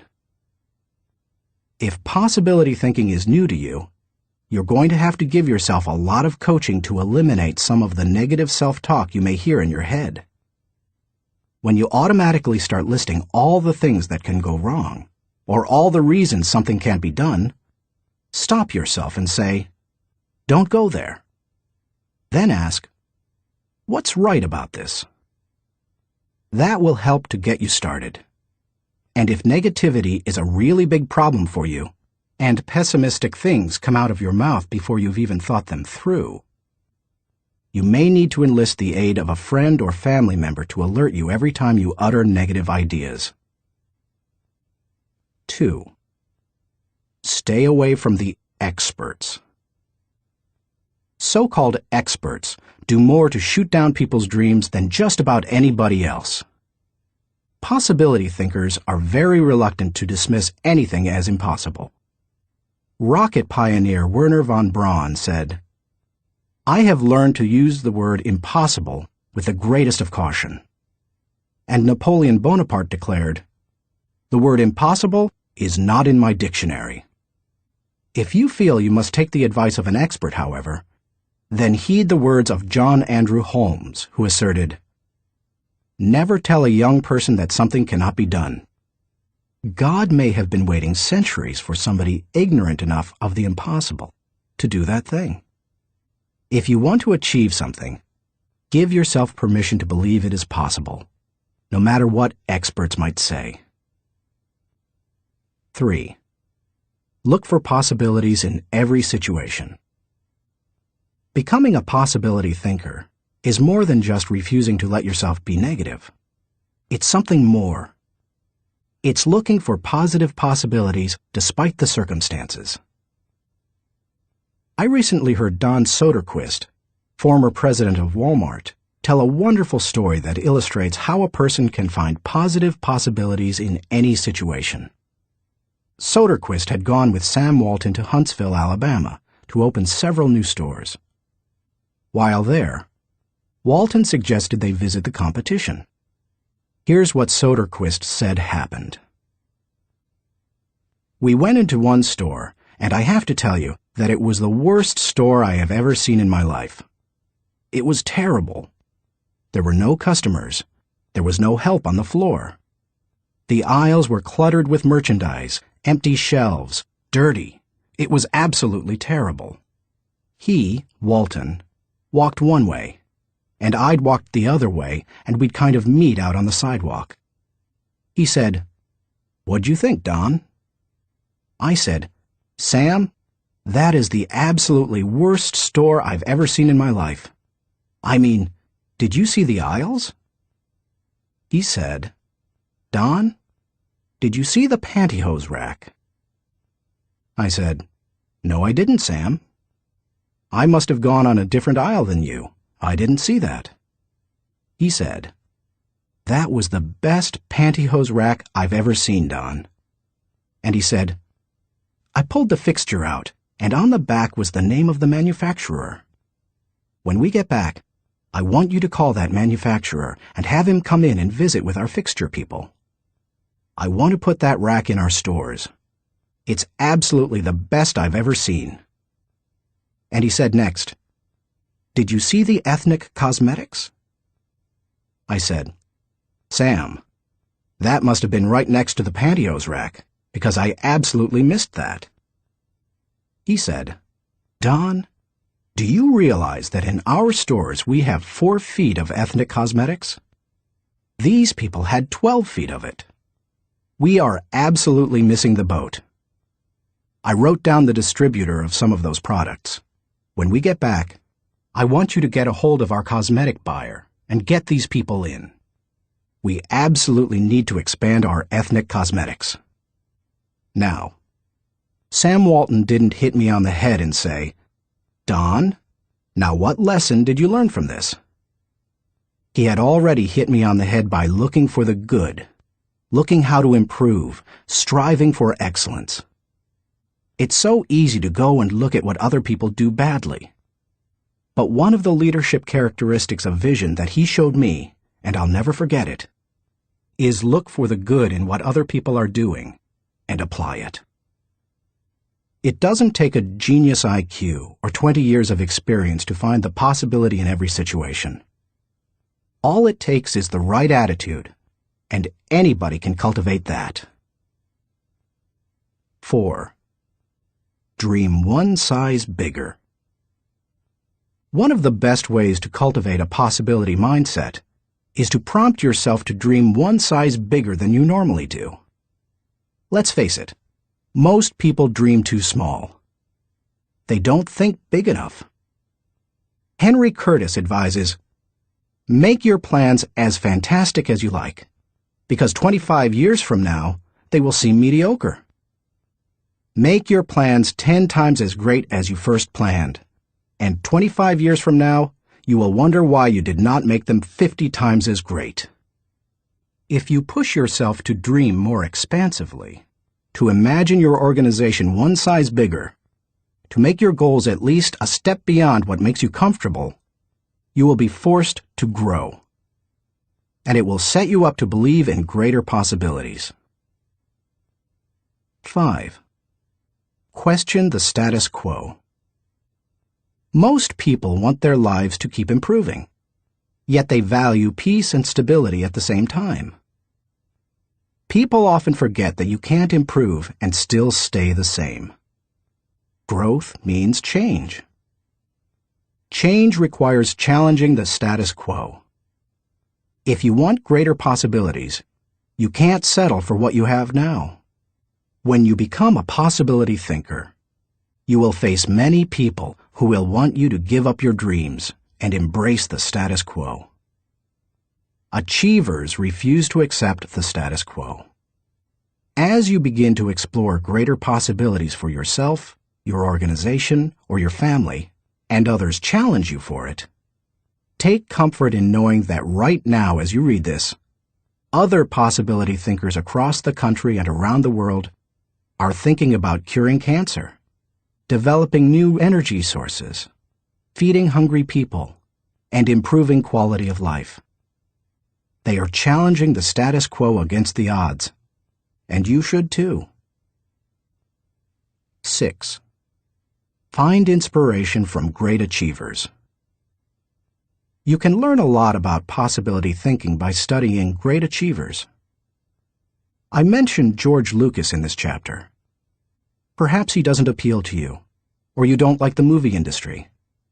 Personally, I'm not a big science fiction fan, but I admire Lucas as a thinker, creative visionary, and business person.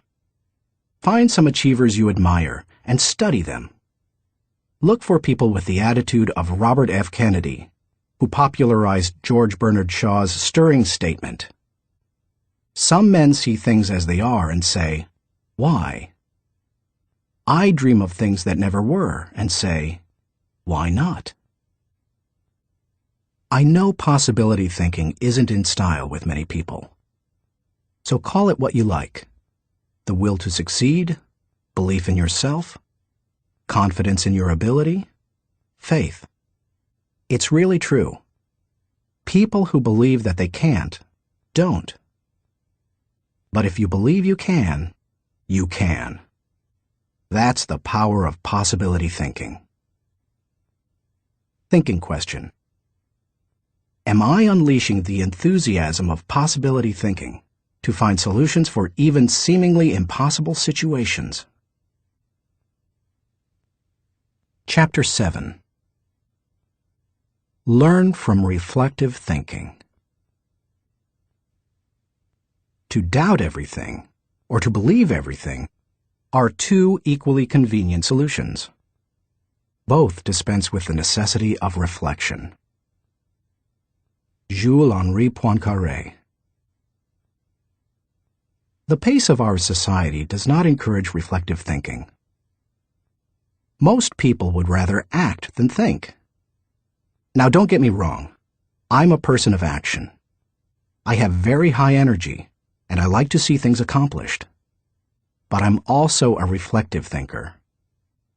Reflective thinking is like the crock pot of the mind. It encourages your thoughts to simmer until they're done. As I go through this process, my goal is to reflect so that I might learn from my successes and mistakes, discover what I should try to repeat, and determine what I should change. It is always a valuable exercise. By mentally visiting past situations, you can think with greater understanding. 1. Reflective thinking gives you true perspective. When our children were young and still lived at home, we used to take them on wonderful vacations every year. When we got home, they always knew that I was going to ask them two questions. What did you like best, and what did you learn? It didn't matter whether we went to Walt Disney World or Washington, D.C. I always asked those questions. Why? Because I wanted them to reflect on their experiences. Children don't naturally grasp the value or cost of an experience unless prompted. They take things for granted. I wanted my children to appreciate our trips and to learn from them. When you reflect, you are able to put an experience into perspective. You are able to evaluate its timing, and you are able to gain a new appreciation for things that before went unnoticed. Most people are able to recognize the sacrifices of their parents or other people only when they become parents themselves. That's the kind of perspective that comes with reflection. 2. Reflective thinking gives emotional integrity to your thought life. Few people have good perspective in the heat of an emotional moment. Most individuals who enjoy the thrill of an experience try to go back and recapture it without first trying to evaluate it. It's one of the reasons our culture produces so many thrill seekers. Likewise, those who survive a traumatic experience usually avoid similar situations at all costs, which sometimes ties them into emotional knots.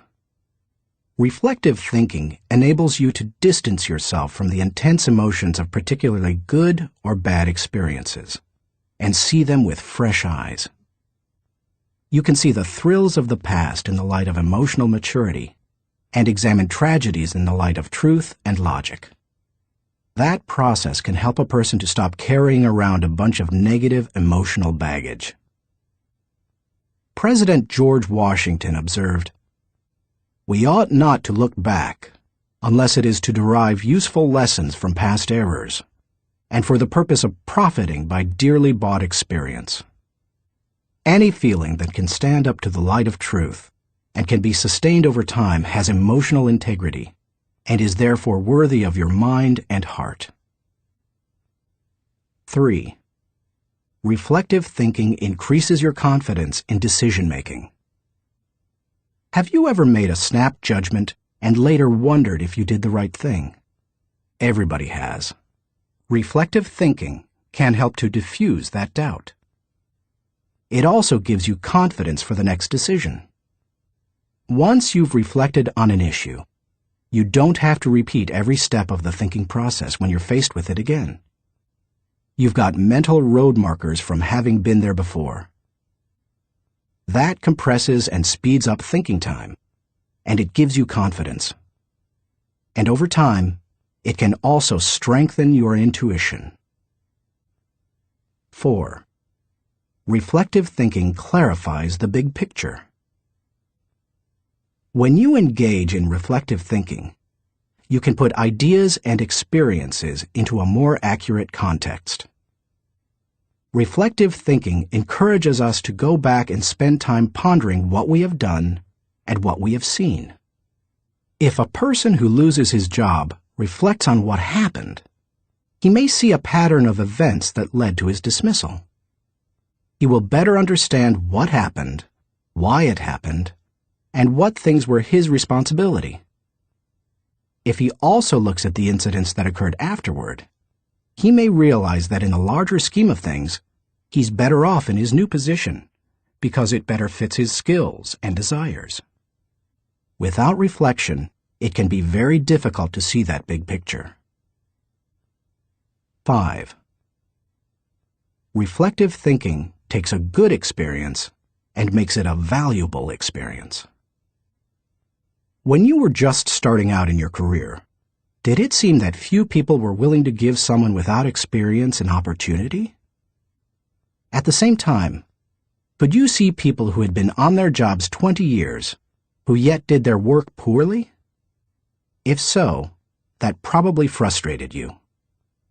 Playwright William Shakespeare wrote, "Experience is a jewel, and it had need be so, for it is often purchased at an infinite rate." Yet experience alone does not add value to a life. It's not necessarily experience that is valuable. It's the insight people gain because of their experience. Reflective thinking turns experience into insight. Mark Twain said, "We should be careful to get out of an experience all the wisdom that is in it. Not like the cat that sits down on a hot stove lid. She will never sit down on a hot stove lid again, and that is well. But also, she will never sit down on a cold one anymore. An experience becomes valuable when it informs or equips us to meet new experiences. Reflective thinking helps to do that." How to embrace the lessons of reflective thinking. If you are like most people in our culture today, you probably do very little reflective thinking. If that's the case, it may be holding you back more than you think. Take to heart the following suggestions to increase your ability to think reflectively. 1. Set aside time for reflection. Greek philosopher Socrates observed, "The unexamined life is not worth living." For most people, however, reflection and self-examination doesn't come naturally. It can be a fairly uncomfortable activity for a variety of reasons. They have a hard time staying focused. They find the process dull, or they don't like spending a lot of time thinking about emotionally difficult issues. But if you don't carve out the time for it, you are unlikely to do any reflective thinking. 2. Remove yourself from distractions. As much as any other kind of thinking, reflection requires solitude. Distraction and reflection simply don't mix. It's not the kind of thing you can do well near a television, in a cubicle, while the phone is ringing, or with children in the same room. One of the reasons I've been able to accomplish much and keep growing personally is that I've not only set aside time to reflect, but I've separated myself from distractions for short blocks of time. 30 minutes in the spa, an hour outside on a rock in my backyard, or a few hours in a comfortable chair in my office. The place doesn't matter, as long as you remove yourself from distractions and interruptions. 3. Regularly review your calendar or journal. Most people use their calendar as a planning tool, which it is. But few people use it as a reflective thinking tool. What could be better, however, for helping you to review where you have been and what you have done, except maybe a journal? I'm not a journaler in the regular sense. I don't use writing to figure out what I'm thinking and feeling. Instead, I figure out what I'm thinking and feeling, and then I write down significant thoughts and action points. I file the thoughts so that I can quickly put my hands on them again. I immediately execute the action points or delegate them to someone else. Calendars and journals remind you of how you've spent your time, show you whether your activities match your priorities, and help you see whether you are making progress. They also offer you an opportunity to recall activities that you might not have had the time to reflect on previously. Some of the most valuable thoughts you've ever had may have been lost because you didn't give yourself the reflection time you needed.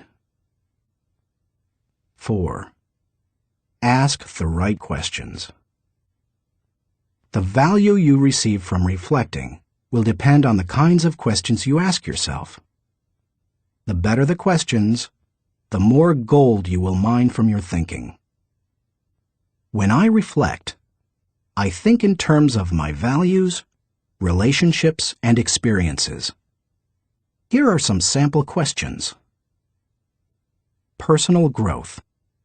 What have I learned today that will help me grow?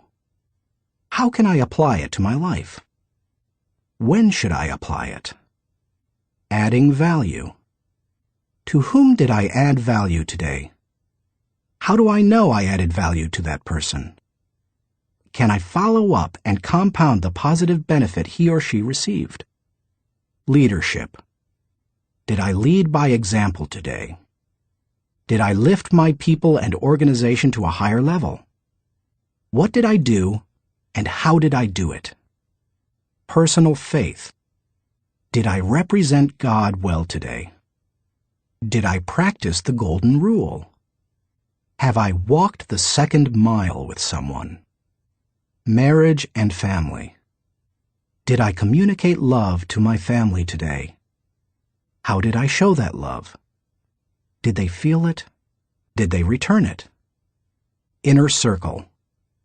Have I spent enough time with my key players? What can I do to help them be more successful? In what areas can I mentor them? Discoveries. What did I encounter today to which I need to give more thinking time? Are there lessons to be learned? Are there things to be done? How you organize your reflection time is up to you. You may want to adapt my pattern to your own values. Or you can try a system that my friend Dick Biggs uses. He creates 3 columns on a sheet of paper. Year, turning point, impact. This system is good for reflecting on the bigger picture. Dick used it to see patterns in his life, such as when he moved to Atlanta and was encouraged by a new teacher to write. You could just as easily write event, significance, and action point on a page to help you benefit from reflective thinking. The main thing is to create questions that work for you and write down any significant thoughts that come to you during the reflection time. 5. Cement your learning through action. Writing down the good thoughts that come out of your reflective thinking has value. But nothing helps you to grow like putting your thoughts into action. To do that, you must be intentional. When you read a good book, for example, there are always good thoughts, quotes, or lessons that you can take away from it and use yourself. I always mark the takeaways in a book and then reread them when I'm done with the book. When I listen to a message, I record the takeaways so that I can file them for future use. When I go to a seminar, I take good notes, and I use a system of symbols to cue me to do certain things. An arrow pointing to the right means to look at this material again. An asterisk next to the marked section means to file it according to the subject noted. An open bracket means that I want to use what's marked in a lecture or book. An arrow pointing up means this idea will take off if I work at it. When most people go to a conference or seminar, they enjoy the experience, listen to the speakers, and sometimes even take notes. But nothing happens after they go home. They like many of the concepts they hear, but when they close their notebooks, they don't think about them again. When that happens, they receive little more than a temporary surge of motivation. When you go to a conference, revisit what you heard, reflect on it, and then put it into action, it can change your life. Ultimately, reflective thinking has three main values. It gives me perspective within context. It allows me to continually connect with my journey. And it provides counsel and direction concerning my future. It is an invaluable tool to my personal growth. Few things in life can help me learn and improve the way reflective thinking can. Thinking question. Am I regularly revisiting the past to gain a true perspective and think with understanding? Chapter 8. Question popular thinking. I'm not an answering machine. I'm a questioning machine. If we have all the answers, how come we're in such a mess? Douglas Cardinal. Economist John Maynard Keynes, whose ideas profoundly influenced economic theory and practices in the 20th century, asserted, "The difficulty lies not so much in developing new ideas as in escaping from the old ones." Going against popular thinking can be difficult, whether you're a business person bucking company tradition, a pastor introducing new types of music to his church, a new mother rejecting old wives' tales handed down from her parents, or a teenager ignoring currently popular styles. Many of the ideas in this book go against popular thinking. If you value popularity over good thinking, then you will severely limit your potential to learn the types of thinking encouraged by this book. Popular thinking is too average to understand the value of good thinking, too inflexible to realize the impact of changed thinking, too lazy to master the process of intentional thinking, too small to see the wisdom of big-picture thinking, too satisfied to unleash the potential of focused thinking, too traditional to discover the joy of creative thinking, too naive to recognize the importance of realistic thinking, too undisciplined to release the power of strategic thinking, too limiting to feel the energy of possibility thinking, too trendy to embrace the lessons of reflective thinking, too shallow to question the acceptance of popular thinking, too proud to encourage the participation of shared thinking, too self-absorbed to experience the satisfaction of unselfish thinking, and too uncommitted to enjoy the return of bottom-line thinking. If you want to become a good thinker, then start preparing yourself for the possibility of becoming unpopular. Why you should question the acceptance of popular thinking. I've given you some broad reasons for questioning the acceptance of popular thinking. Now, allow me to be more specific. 1. Popular thinking sometimes means not thinking. My friend Kevin Myers sums up the idea of popular thinking by saying, "The problem with popular thinking is that it doesn't require you to think at all. Good thinking is hard work. If it were easy, everybody would be a good thinker. Unfortunately, many people try to live life the easy way. They don't want to do the hard work of thinking or pay the price of success. It's easier to do what other people do and hope that they thought it out." Look at the stock market recommendations of some experts. By the time they publish their picks, most are following a trend, not creating one or even riding its crest. The people who are going to make money on the stocks they recommend have already done so by the time the general public hears about it. When people blindly follow a trend, they're not doing their own thinking. 2. Popular thinking offers false hope. Benno Muller-Hill, a professor in the University of Cologne Genetics Department, tells how one morning in high school he stood last in a line of 40 students in the schoolyard. His physics teacher had set up a telescope so that his students could view a planet and its moons. The first student stepped up to the telescope. He looked through it, but when the teacher asked if he could see anything, the boy said no.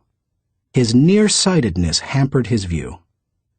The teacher showed him how to adjust the focus, and the boy finally said he could see the planet and moons. One by one, the students stepped up to the telescope and saw what they were supposed to see. Finally, the second-to-last student looked into the telescope and announced that he could not see anything. "You idiot," shouted the teacher. "You have to adjust the lenses." The student tried, but he finally said, "I still can't see anything. It is all black." The teacher, disgusted, looked through the telescope himself, and then looked up with a strange expression. The lens cap still covered the telescope. None of the students had been able to see anything. Many people look for safety and security in popular thinking. They figure that if a lot of people are doing something, then it must be right. It must be a good idea. If most people accept it, then it probably represents fairness, equality, compassion, and sensitivity, right? Not necessarily. Popular thinking said the Earth was the center of the universe. Yet Copernicus studied the stars and planets and proved mathematically that the Earth and the other planets in our solar system revolved around the Sun. Popular thinking said surgery didn't require clean instruments. Yet Joseph Lister studied the high death rates in hospitals and introduced antiseptic practices that immediately saved lives. Popular thinking said that women shouldn't have the right to vote. Yet people like Emmeline Pankhurst and Susan B. Anthony fought for and won that right. Popular thinking put the Nazis into power in Germany. Yet Hitler's regime murdered millions and nearly destroyed Europe. We must always remember there is a huge difference between acceptance and intelligence. People may say that there's safety in numbers, but that's not always true. Sometimes it's painfully obvious that popular thinking isn't good and right. Other times, it's less evident. For example, consider the staggering number of people in the United States who have run up large amounts of debt on their credit cards. Anyone who is financially astute will tell you that's a bad idea. Yet millions follow right along with the popular thinking of buy now, pay later. And so they pay and pay and pay. Many promises of popular thinking ring hollow. Don't let them fool you. 3. Popular thinking is slow to embrace change. Popular thinking loves the status quo. It puts its confidence in the idea of the moment and holds on to it with all its might. As a result, It resists change and dampens innovation. Donald M. Nelson, former president of the Society of Independent Motion Picture Producers, criticized popular thinking when he asserted, "We must discard the idea that past routine, past ways of doing things are probably the best ways. On the contrary, we must assume that there is probably a better way to do almost everything. We must stop assuming that a thing which never has been done before probably cannot be done at all." 4. Popular thinking brings only average results. The bottom line? Popular thinking brings mediocre results. Here is popular thinking in a nutshell. Popular equals normal equals average. It's the least of the best and the best of the least. We limit our success when we adopt popular thinking. It represents putting in the least energy to just get by. You must reject common thinking if you want to accomplish uncommon results. How to question the acceptance of popular thinking. Popular thinking has often proved to be wrong and limiting. Questioning it isn't necessarily hard once you cultivate the habit of doing so. The difficulty is in getting started. Begin by doing the following things. 1.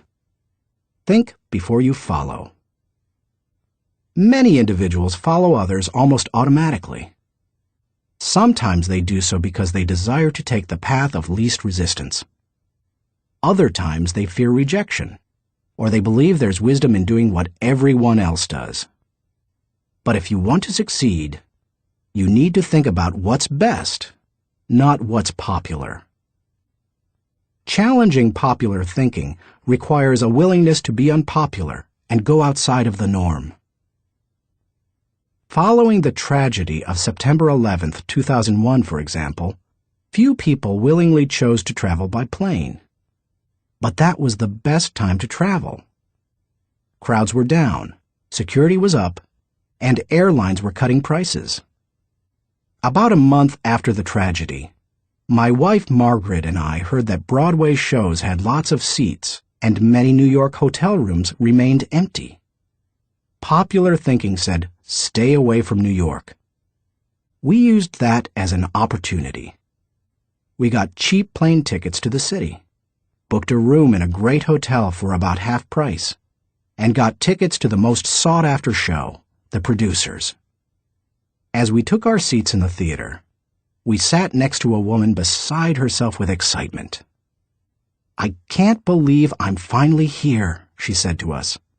"I've waited so long. This is the best show on Broadway, and the hardest to get tickets to." Then she turned to look me in the eye and said, "I've had my tickets for a year and a half waiting to see this show. How long ago did you get yours?" "You won't like my answer," I replied. "Oh, come on," she said. "How long?" "I got mine 5 days ago," I answered. She looked at us in horror. By the way, she was right. It's one of the best shows we've seen in a while. And we got to see it only because we were willing to go against popular thinking when everyone else was staying at home. As you begin to think against the grain of popular thinking, remind yourself that unpopular thinking, even when resulting in success, is largely underrated, unrecognized, and misunderstood. Unpopular thinking contains the seeds of vision and opportunity. Unpopular thinking is required for all progress. The next time you feel ready to conform to popular thinking on an issue, stop and think. You may not want to create change for its own sake, but you certainly don't want to blindly follow just because you haven't thought about what's best. 2. Appreciate thinking different from your own. One of the ways to embrace innovation and change is to learn to appreciate how others think. To do that, you must continually expose yourself to people different from yourself.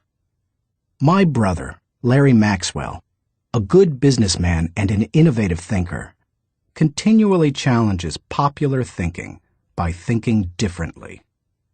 He says, most of our people in sales and middle management come from businesses with products and services different from ours. That constantly exposes us to new ways of thinking. We also discourage our people from active participation in formal business and trade associations and fraternities because their thinking is quite common. They don't need to spend a lot of time thinking the way everyone else in the industry does. As you strive to challenge popular thinking, spend time with people with different backgrounds, education levels, professional experiences, personal interests, etc. You will think like the people with whom you spend the most time. If you spend time with people who think out of the box, you're more likely to challenge popular thinking and break new ground. 3. Continually question your own thinking. Let's face it, any time we find a way of thinking that works, one of our greatest temptations is to go back to it repeatedly, even if it no longer works well. The greatest enemy to tomorrow's success is sometimes today's success. My friend Andy Stanley recently taught a leadership lesson at Enjoy's Catalyst Conference called Challenging the Process. He described how progress must be preceded by change, and he pointed out many of the dynamics involved in questioning popular thinking. In an organization, he said, we should remember that every tradition was originally a good idea, and perhaps even revolutionary.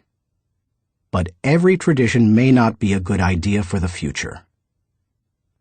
In your organization, if you were involved in putting into place what currently exists, then it's likely that you will resist change, even change for the better.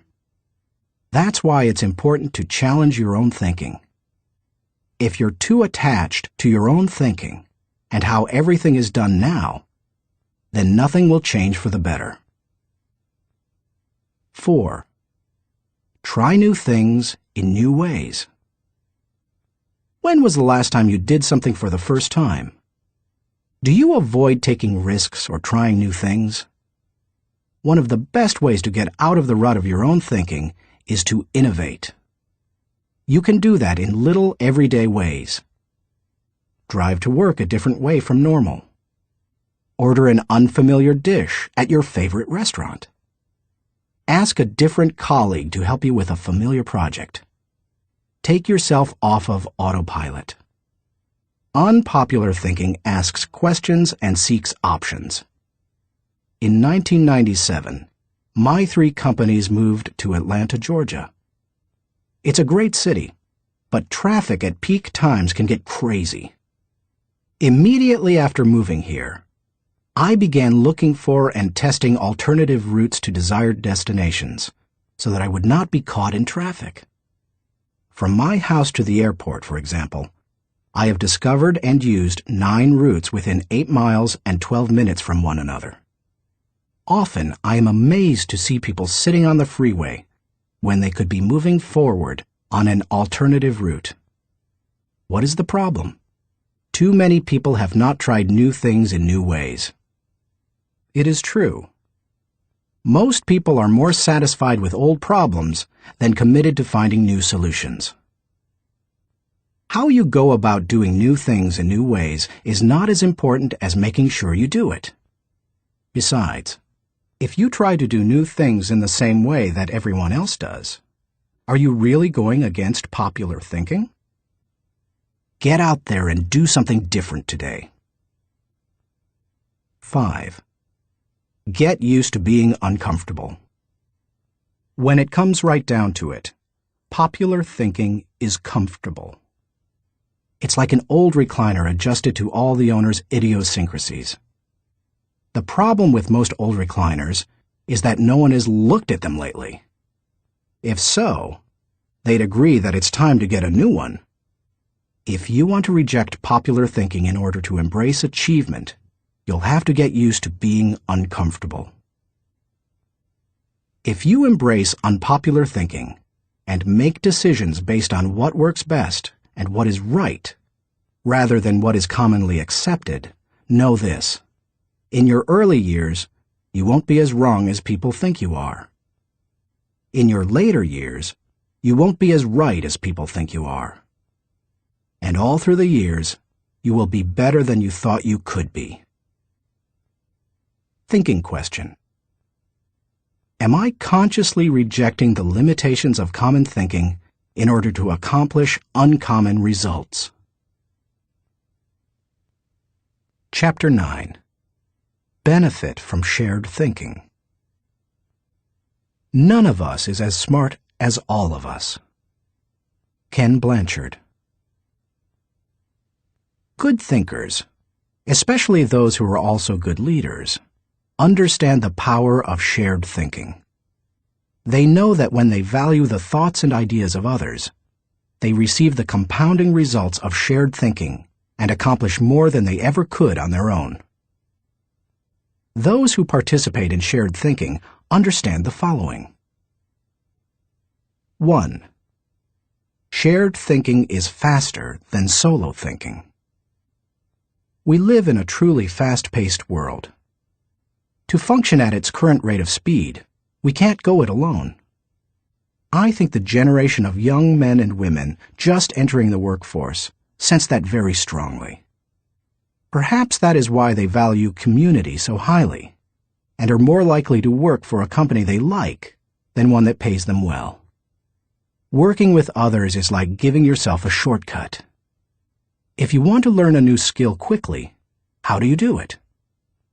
Do you go off by yourself and figure it out? Or do you get someone to show you how? You can always learn more quickly from someone with experience, whether you're trying to learn how to use a new software package, develop your golf swing, or cook a new dish. 2. Shared thinking is more innovative than solo thinking. We tend to think of great thinkers and innovators as soloists. But the truth is that the greatest innovative thinking doesn't occur in a vacuum. Innovation results from collaboration.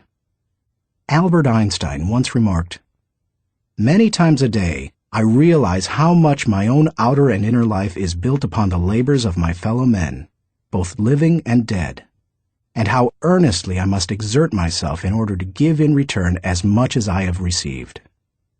Shared thinking leads to greater innovation, whether you look at the work of researchers Marie and Pierre Curie, surrealists Luis Buñuel and Salvador Dali, or songwriters John Lennon and Paul McCartney.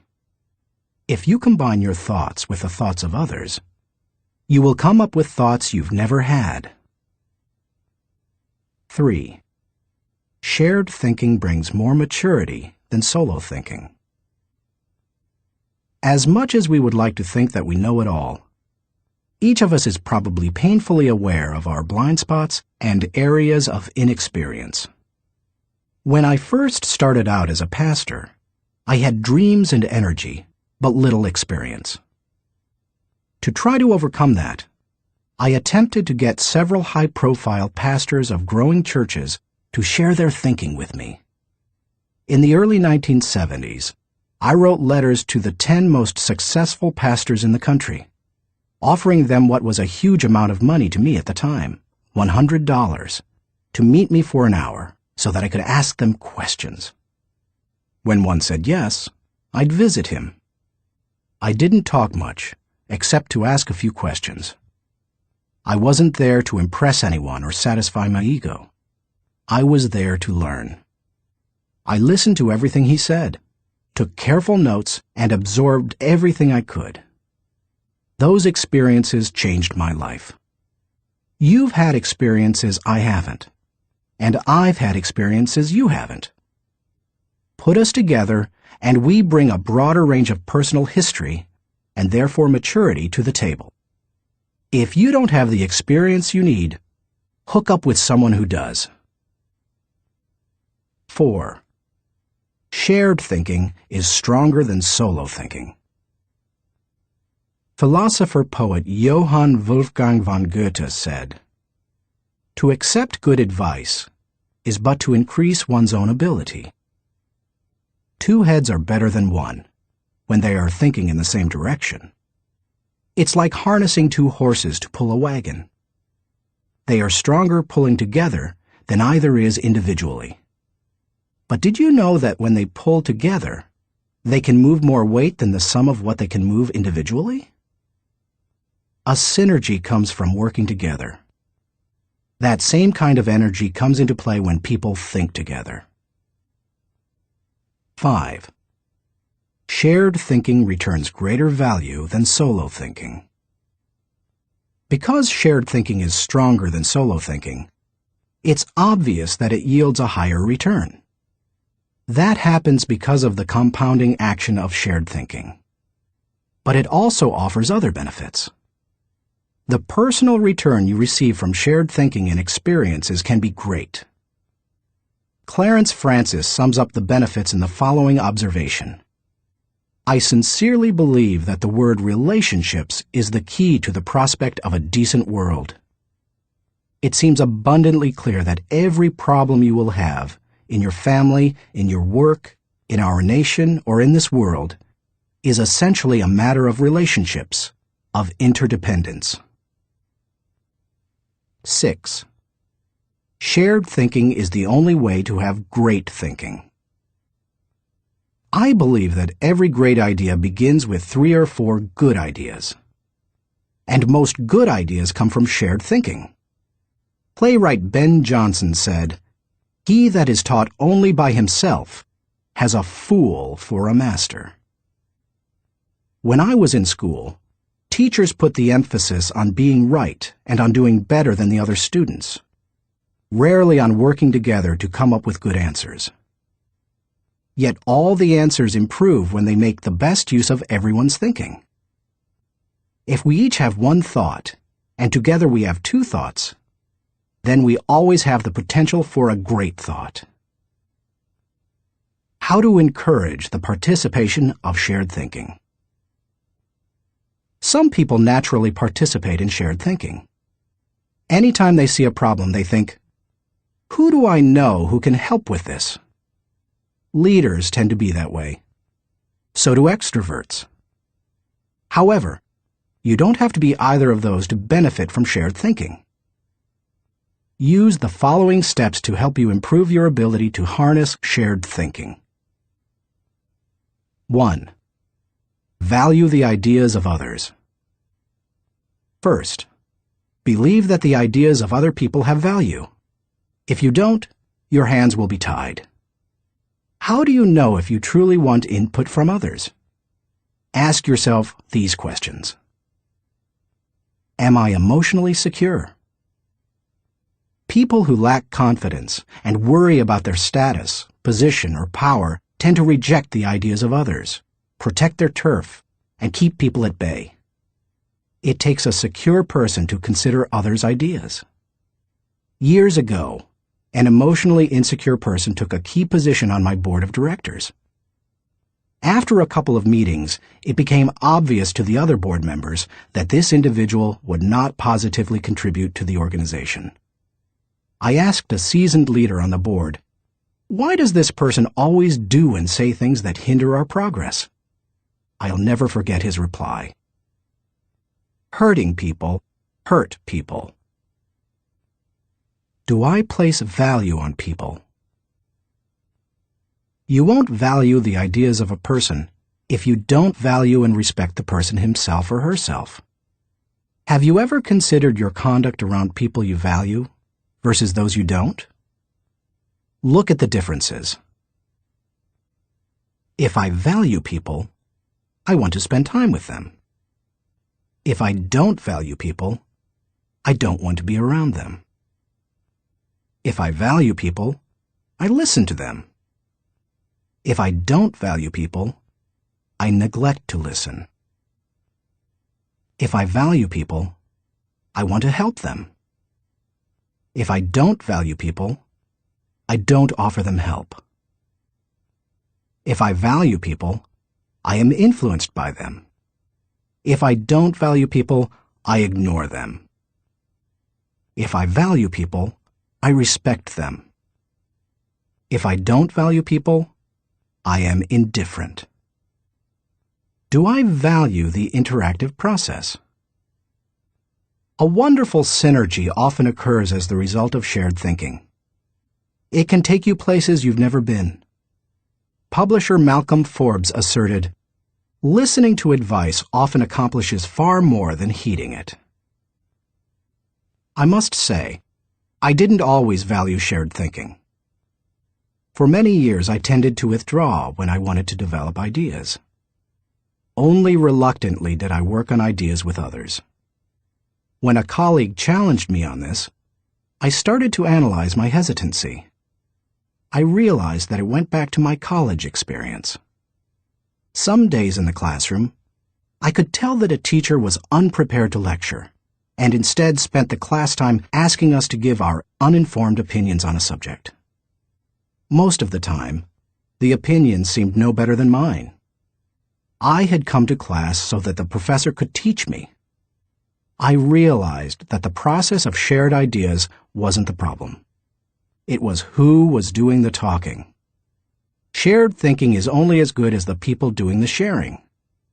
Since learning that lesson, I have embraced the interactive process, and now I believe it is one of my strengths. Still, I always think about whom I bring around the table for a shared thinking session. I'll tell you my guidelines for whom I invite later in this chapter. You must open yourself up to the idea of sharing ideas before you will engage in the process of shared thinking. 2. Move from competition to cooperation. Jeffrey J. Fox, author of How to Become CEO, says, "Always be on the lookout for ideas. Be completely indiscriminate as to the source. Get ideas from customers, children, competitors, other industries, or cab drivers. It doesn't matter who thought of an idea." A person who values cooperation desires to complete the ideas of others, not compete with them. If someone asks you to share ideas, focus on helping the team, not getting ahead personally. And if you are the one who brings people together to share their thoughts, praise the idea more than the source of the idea. If the best idea always wins, rather than the person who offered it, then all will share their thoughts with greater enthusiasm. 3. Have an agenda when you meet. I enjoy spending time with certain people, whether we discuss ideas or not. My wife Margaret, my children, my grandchildren, my parents. Though we often do discuss ideas, it doesn't bother me if we don't. We are family. When I spend time with nearly anyone else in my life, however, I have an agenda. I know what I want to accomplish. The more I respect the wisdom of the person, the more I listen. For example, when I meet with someone I'm mentoring, I let the person ask the questions, but I expect to do most of the talking. When I meet with someone who mentors me, like Bill Bright, I mostly keep my mouth shut. In other relationships, the give and take is more even. But no matter with whom I meet, I have a reason for getting together, and I have an expectation for what I'll give to it and get from it. That's true whether it's for business or pleasure. 4. Get the right people around the table. To get anything of value out of shared thinking, you need to have people around the table who bring something to the table. As you prepare to ask people to participate in shared thinking, use the following criteria for the selection process. Choose people whose greatest desire is the success of the ideas. People who can add value to another's thoughts. People who can emotionally handle quick changes in the conversation. People who appreciate the strengths of others in areas where they are weak. People who understand their place of value at the table. People who place what is best for the team before themselves. People who can bring out the best thinking in the people around them. People who possess maturity, experience, and success in the issue under discussion. People who will take ownership and responsibility for decisions. People who will leave the table with a we attitude, not a me attitude. Too often we choose our brainstorming partners based on feelings of friendship or circumstances or convenience. But that doesn't help us to discover and create the ideas of the highest order. Who we invite to the table makes all the difference. 5. Compensate good thinkers and collaborators well. Successful organizations practice shared thinking. If you lead an organization, department, or team, then you can't afford to be without people who are good at shared thinking. As you recruit and hire, look for good thinkers who value others, have experience with the collaborative process, and are emotionally secure. Then, pay them well, and challenge them to use their thinking skills and share their ideas often. Nothing adds value like a lot of good thinkers putting their minds together. No matter what you're trying to accomplish, you can do it better with shared thinking. That is why I spent much of my life teaching leadership. Good leadership helps to put together the right people at the right time for the right purpose so that everybody wins. All it takes is the right people and a willingness to participate in shared thinking. Thinking question. Am I consistently including the heads of others to think over my head and achieve compounding results? Chapter 10. Practice unselfish thinking.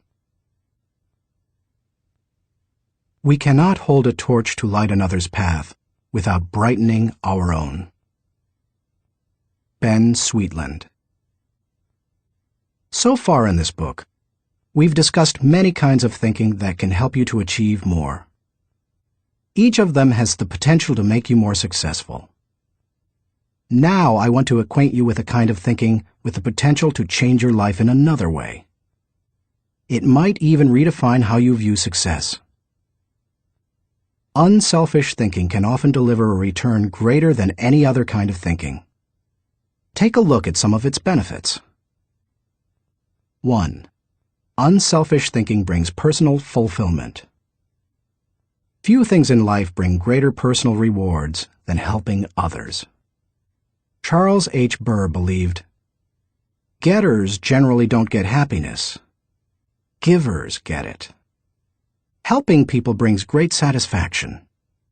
When you spend your day unselfishly serving others, at night you can lay down your head with no regrets and sleep soundly. In Bringing Out the Best in People, Alan Loy McGuinness remarked, "There is no more noble occupation in the world than to assist another human being, to help someone succeed." Even if you have spent much of your life pursuing selfish gain, it's never too late to have a change of heart. Even the most miserable person, like Charles Dickens' Scrooge, can turn his life around and make a difference for others. That's what Alfred Nobel did. When he saw his own obituary in the newspaper, his brother had died, and the editor had written about the wrong Nobel, saying that the explosives his company produced had killed many people. Nobel vowed to promote peace and acknowledge contributions to humanity. That is how the Nobel Prizes came into being. 2. Unselfish thinking adds value to others. In 1904, Bessie Anderson Stanley wrote the following definition of success in Brown Book magazine. "He has achieved success who has lived well, laughed often, and loved much, who has enjoyed the trust of pure women, the respect of intelligent men, and the love of little children, who has filled his niche and accomplished his task, who has left the world better than he found it, whether by an improved poppy, a perfect poem, or a rescued soul, who has never lacked appreciation of Earth's beauty or failed to express it, who has always looked for the best in others and given them the best he had, whose life was an inspiration, whose memory a benediction. When you get outside of yourself and make a contribution to others, you really begin to live. 3. Unselfish thinking encourages other virtues. When you see a 4-year-old, you expect to observe selfishness. But when you see it in a 40-year-old, it's not very attractive, is it? Of all the qualities a person can pursue, unselfish thinking seems to make the biggest difference toward cultivating other virtues. I think that's because the ability to give unselfishly is so difficult. It goes against the grain of human nature. But if you can learn to think unselfishly and become a giver, then it becomes easier to develop many other virtues: gratitude, love, respect, patience, discipline, etc. 4. Unselfish thinking increases quality of life. The spirit of generosity created by unselfish thinking gives people an appreciation for life and an understanding of its higher values. Seeing those in need and giving to meet that need puts a lot of things into perspective.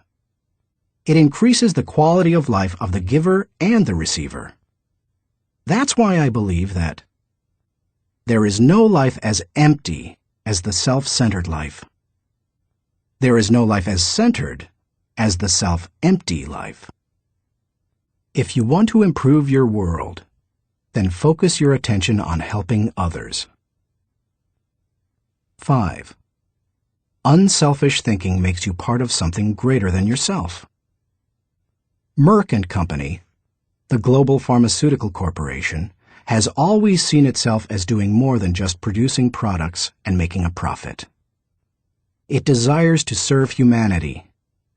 In the mid-1980s, the company developed a drug to cure river blindness, a disease that infects and causes blindness in millions of people, particularly in developing countries. While it was a good product, potential customers couldn't afford to buy it. So what did Merck do? It developed the drug anyway, and in 1987 announced that it would give the medicine free to anyone who needed it. As of 1998, the company had given more than 250 million tablets away. George W. Merck says, "We try never to forget that medicine is for the people. It is not for the profits. The profits follow, and if we have remembered that, they have never failed to appear." The lesson to be learned? Simple. Instead of trying to be great, be part of something greater than yourself. 6. Unselfish thinking creates a legacy. Jack Balasek, President and Chief Operating Officer of True North Communications, says, "Learn, earn, return. These are the 3 phases of life. The first third should be devoted to education. The second third to building a career and making a living. And the last third to giving back to others, returning something in gratitude. Each state seems to be a preparation for the next one. If you are successful, it becomes possible for you to leave an inheritance for others. But if you desire to do more, to create a legacy, then you need to leave that in others. When you think unselfishly and invest in others, you gain the opportunity to create a legacy that will outlive you. How to experience the satisfaction of unselfish thinking. I think most people recognize the value of unselfish thinking, and most would even agree that it's an ability they would like to develop. Many people, however, are at a loss concerning how to change their thinking. To begin cultivating the ability to think unselfishly, I recommend that you do the following. 1. Put others first. The process begins with realizing that everything is not about you. That requires humility and a shift in focus. In The Power of Ethical Management, Ken Blanchard and Norman Vincent Peale wrote, "People with humility don't think less of themselves. They just think of themselves less." If you want to become less selfish in your thinking, then you need to stop thinking about your wants and begin focusing on others' needs. Paul the Apostle exhorted, "Do nothing out of selfish ambition or vain conceit, but in humility consider others better than yourselves." Each of you should look not only to your own interests, but also to the interests of others. Make a mental and emotional commitment to look out for the interests of others. 2. Expose yourself to situations where people have needs. It's one thing to believe you are willing to give unselfishly. It's another to actually do it. To make the transition, you need to put yourself in a position where you can see people's needs and do something about it. The kind of giving you do isn't important at first. You can serve at your church, make donations to a food bank, volunteer professional services, or give to a charitable organization. The point is to learn how to give and to cultivate the habit of thinking like a giver. 3. Give quietly or anonymously. Once you have learned to give of yourself, then the next step is to learn to give when you cannot receive anything in return. It's almost always easier to give when you receive recognition for it than it is when no one is likely to know about it. The people who give in order to receive a lot of fanfare, however, have already received any reward they will get. There are spiritual, mental, and emotional benefits that come only to those who give anonymously. If you've never done it before, try it. 4. Invest in people intentionally. The highest level of unselfish thinking comes when you give of yourself to another person for that person's personal development or well-being. If you're married or a parent, you know this from personal experience. What does your spouse value most highly? Money in the bank, or your time freely given? What would small children really rather have from you? A toy, or your undivided attention? The people who love you would rather have you than what you can give them. If you want to become the kind of person who invests in people, then consider others and their journey so that you can collaborate with them. Each relationship is like a partnership created for mutual benefit. As you go into any relationship, think about how you can invest in the other person so that it becomes a win-win situation. Here is how relationships most often play out. I win, you lose, I win only once. You win, I lose, you win only once. We both win, we win many times.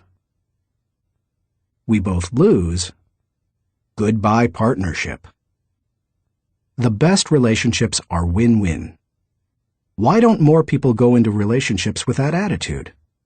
I'll tell you why. Most people want to make sure that they win first. Unselfish thinkers, on the other hand, go into a relationship and make sure that the other person wins first. And that makes all the difference. 5. Continually check your motives. François de la Rochefoucauld said, "What seems to be generosity is often no more than disguised ambition, which overlooks a small interest in order to secure a great one." The hardest thing for most people is fighting their natural tendency to put themselves first. That's why it's important to continually examine your motives to make sure you're not sliding backward into selfishness. Do you want to check your motives? then follow the modeling of Benjamin Franklin. Every day, he asked himself 2 questions. When he got up in the morning, he would ask, "What good am I going to do today?" And before he went to bed, he would ask, "What good have I done today?" If you can answer those questions with selflessness and integrity, you can keep yourself on track. Give while you live. In the fall of 2001, we all witnessed a demonstration of unselfish thinking unlike anything we had seen in the United States for many years. Who can forget the events of September 11th, 2001? I had just finished teaching a leadership lesson when my assistant Linda Eggers came into the studio to announce the tragic news. Like most Americans, I remained riveted to the television all day and heard the reports of the firefighters and police officers who raced into the World Trade Center towers to help others, never worrying about their own safety. In the days following the tragedy, millions of Americans expressed a great desire to do something that would help the situation. I had the same desire. InJoy was scheduled to do a training via simulcast on September 15th, the Saturday following the tragedy. Our leadership team decided to add a 1.5-hour program titled America Prays to the end of the simulcast. In it, my friend Max Lucado wrote and read a prayer, expressing the heart's cry of millions. Franklin Graham prayed for our national leaders. Jim and Shirley Dobson gave advice to parents on how to help their children deal with the event. And Bruce Wilkinson and I asked the simulcast viewers to give financially to the people injured on September 11th. Amazingly, they gave $5.9 million, which World Vision graciously agreed to distribute to those in need. Unselfish thinking and giving turned a very dark hour into one of light and hope. Less than 2 weeks after the tragedy, I was able to travel to Ground Zero in New York City. I went to view the site of the destruction, to thank the men and women clearing away the wreckage, and to pray for them. I can't really do justice to what I saw. I've traveled to New York dozens of times. It's one of my favorite places in the world. My wife and I had been up in the towers with our children many times before and have wonderful memories of that area. To look at the place where the buildings had once stood and to see nothing but rubble, dust, and twisted metal, it's simply indescribable. What many Americans didn't realize is that for many months, people worked diligently to clean up the site. Many were New York City firefighters and other city workers. Others were volunteers. They worked around the clock, 7 days a week. And when they came across the remains of someone in the rubble, they called for silence and reverently carried them out. Since I am a clergyman, I was asked to wear a clerical collar upon entering the area. As I walked around, many workers saw the collar and asked me to pray for them. It was a humbling privilege. American educator Horace Mann said, "Be ashamed to die until you have won some victory for humanity." According to this standard, New York City's firefighters are certainly prepared for death. The service they perform is often truly heroic. You and I may never be required to lay down our lives for others as they did. But we can give to others in different ways. We can be unselfish thinkers who put others first and add value to their lives. We can work with them so that they go farther than they thought possible. Thinking question. Am I continually considering others and their journey in order to think with maximum collaboration? Chapter 11. Rely on bottom-line thinking. There ain't no rules around here. We're trying to accomplish something. Thomas Edison, inventor. How do you figure out the bottom line for your organization, business, department, team, or group? In many businesses, the bottom line is literally the bottom line. Profit determines whether you are succeeding, but dollars should not always be the primary measure of success.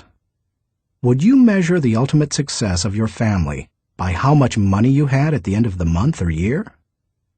And if you run a non-profit or volunteer organization, how would you know whether you were performing at your highest potential?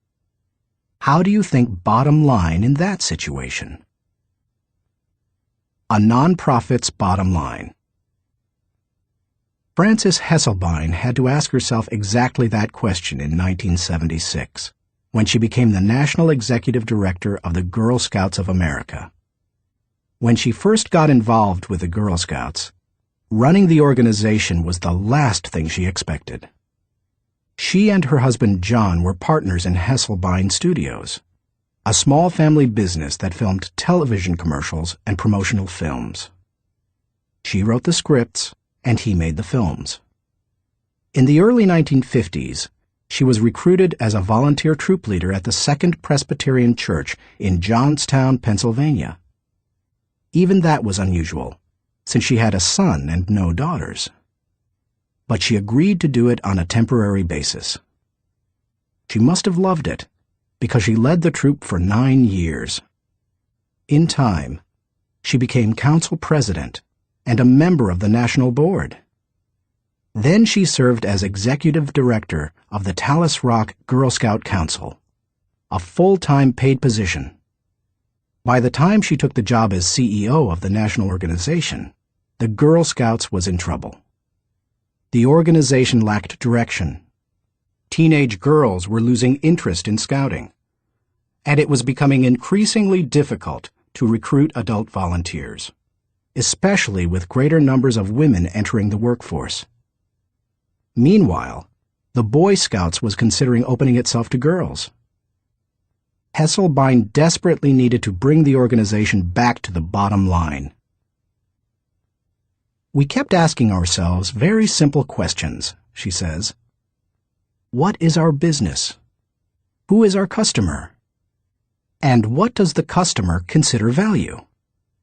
If you're the Girl Scouts, IBM, or AT&T, you have to manage for a mission.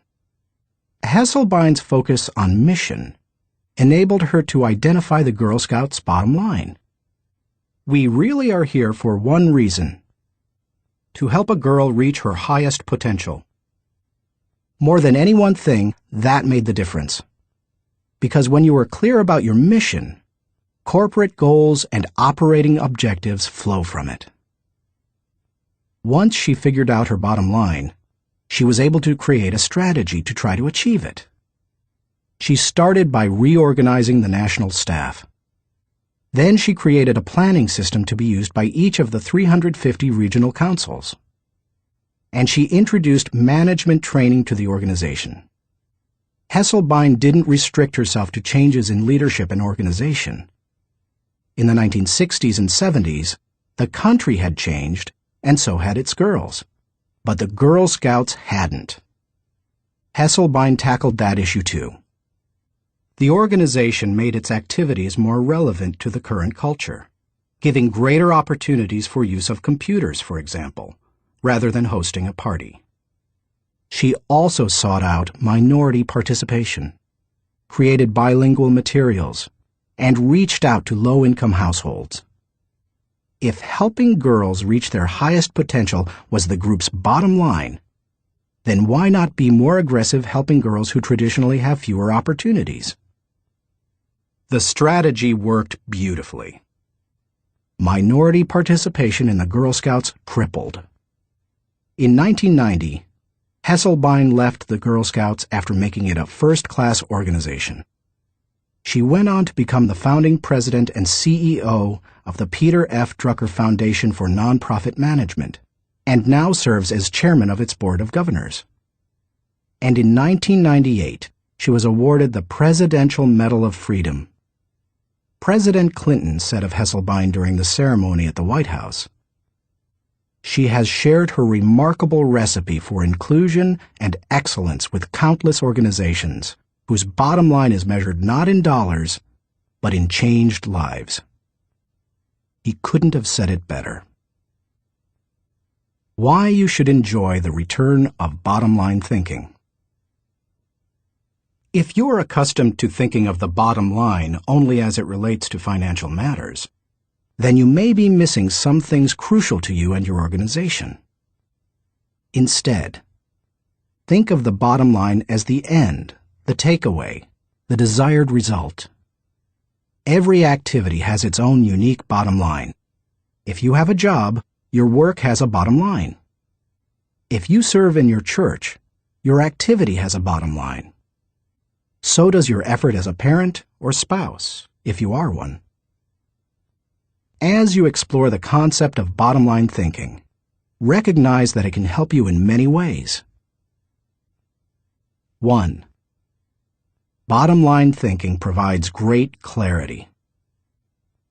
What's the difference between bowling and work?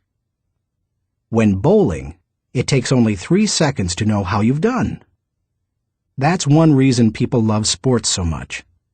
There's no waiting and no guessing about the outcome. Bottom-line thinking makes it possible for you to measure outcomes more quickly and easily. It gives you a benchmark by which to measure activity. It can be used as a focused way of ensuring that all your little activities are purposeful and line up to achieve a larger goal. 2. Bottom-line thinking helps you assess every situation.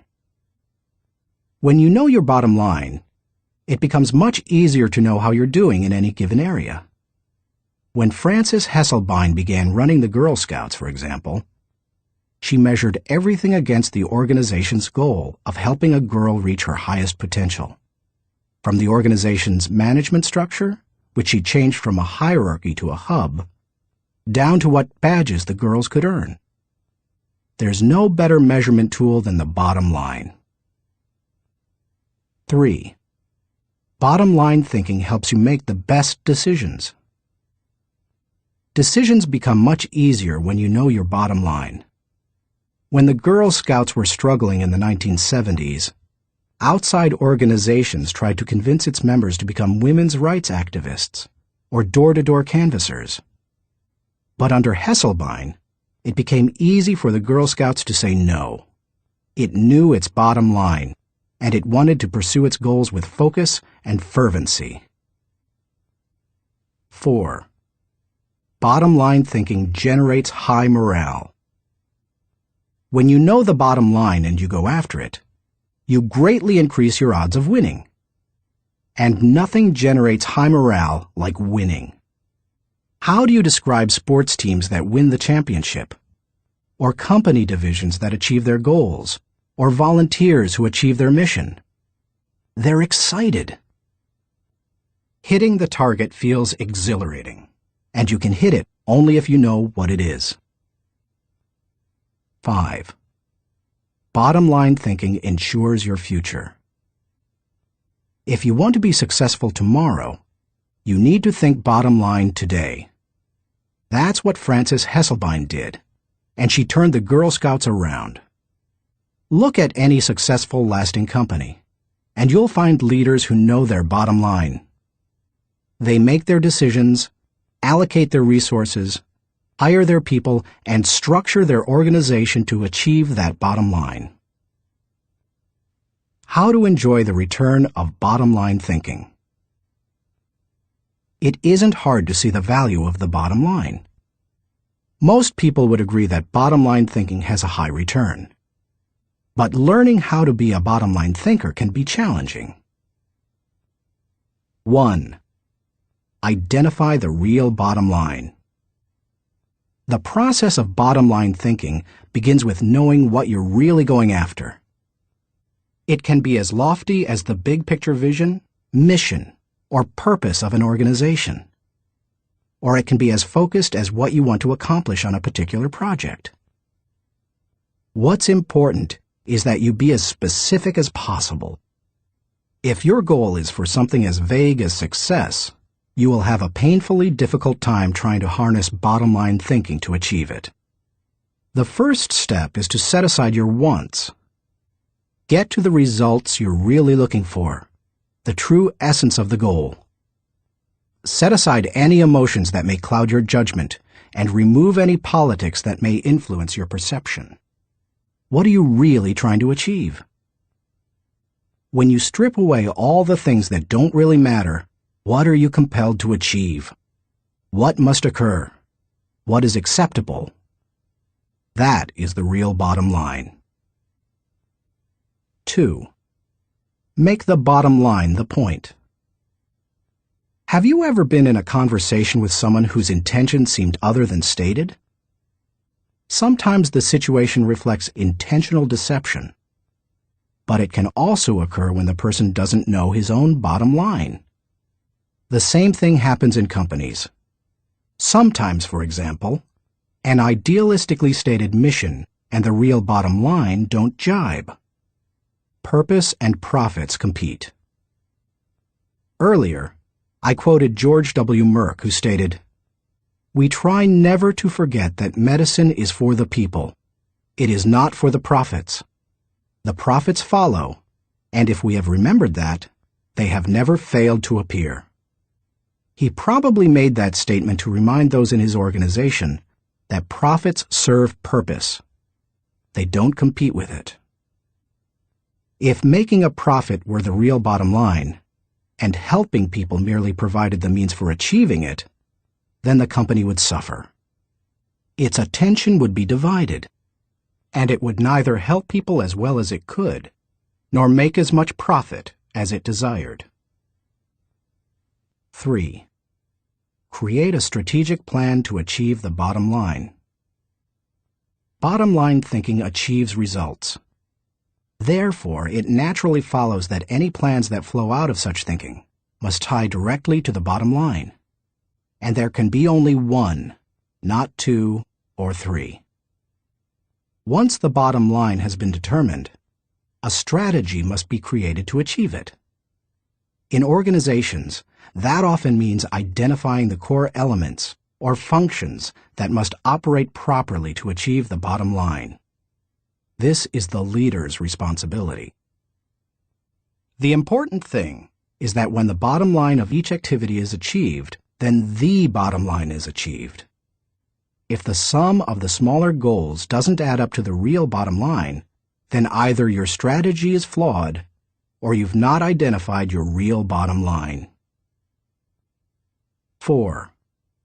Align team members with the bottom line. Once you have your strategy in place, make sure your people line up with your strategy. Ideally, all team members should know the big goal as well as their individual role in achieving it. They need to know their personal bottom line and how that works to achieve the organization's bottom line. 5.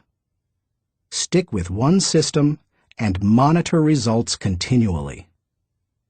Dave Sutherland, the president of one of my companies, ISS, believes that some organizations get into trouble by trying to mix systems.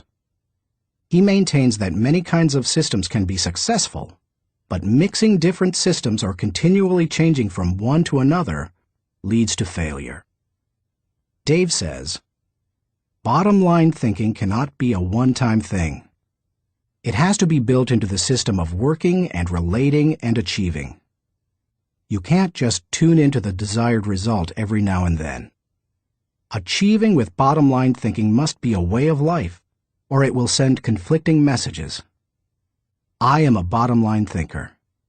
It is part of my system for achievement. I practice it every day. No other measurements, no wasted efforts." Dave calls members of his field team every night to ask the bottom-line question they expect to hear. He continually keeps his eye on the company's bottom line by monitoring it for every core area. When it comes right down to it, regardless of your bottom line, you can improve it with good thinking. And bottom line thinking has a great return because it helps to turn your ideas into results. Like no other kind of mental processing, it can help you to reap the full potential of your thinking and achieve whatever you desire. Thinking question. Am I staying focused on the bottom line so that I can gain the maximum return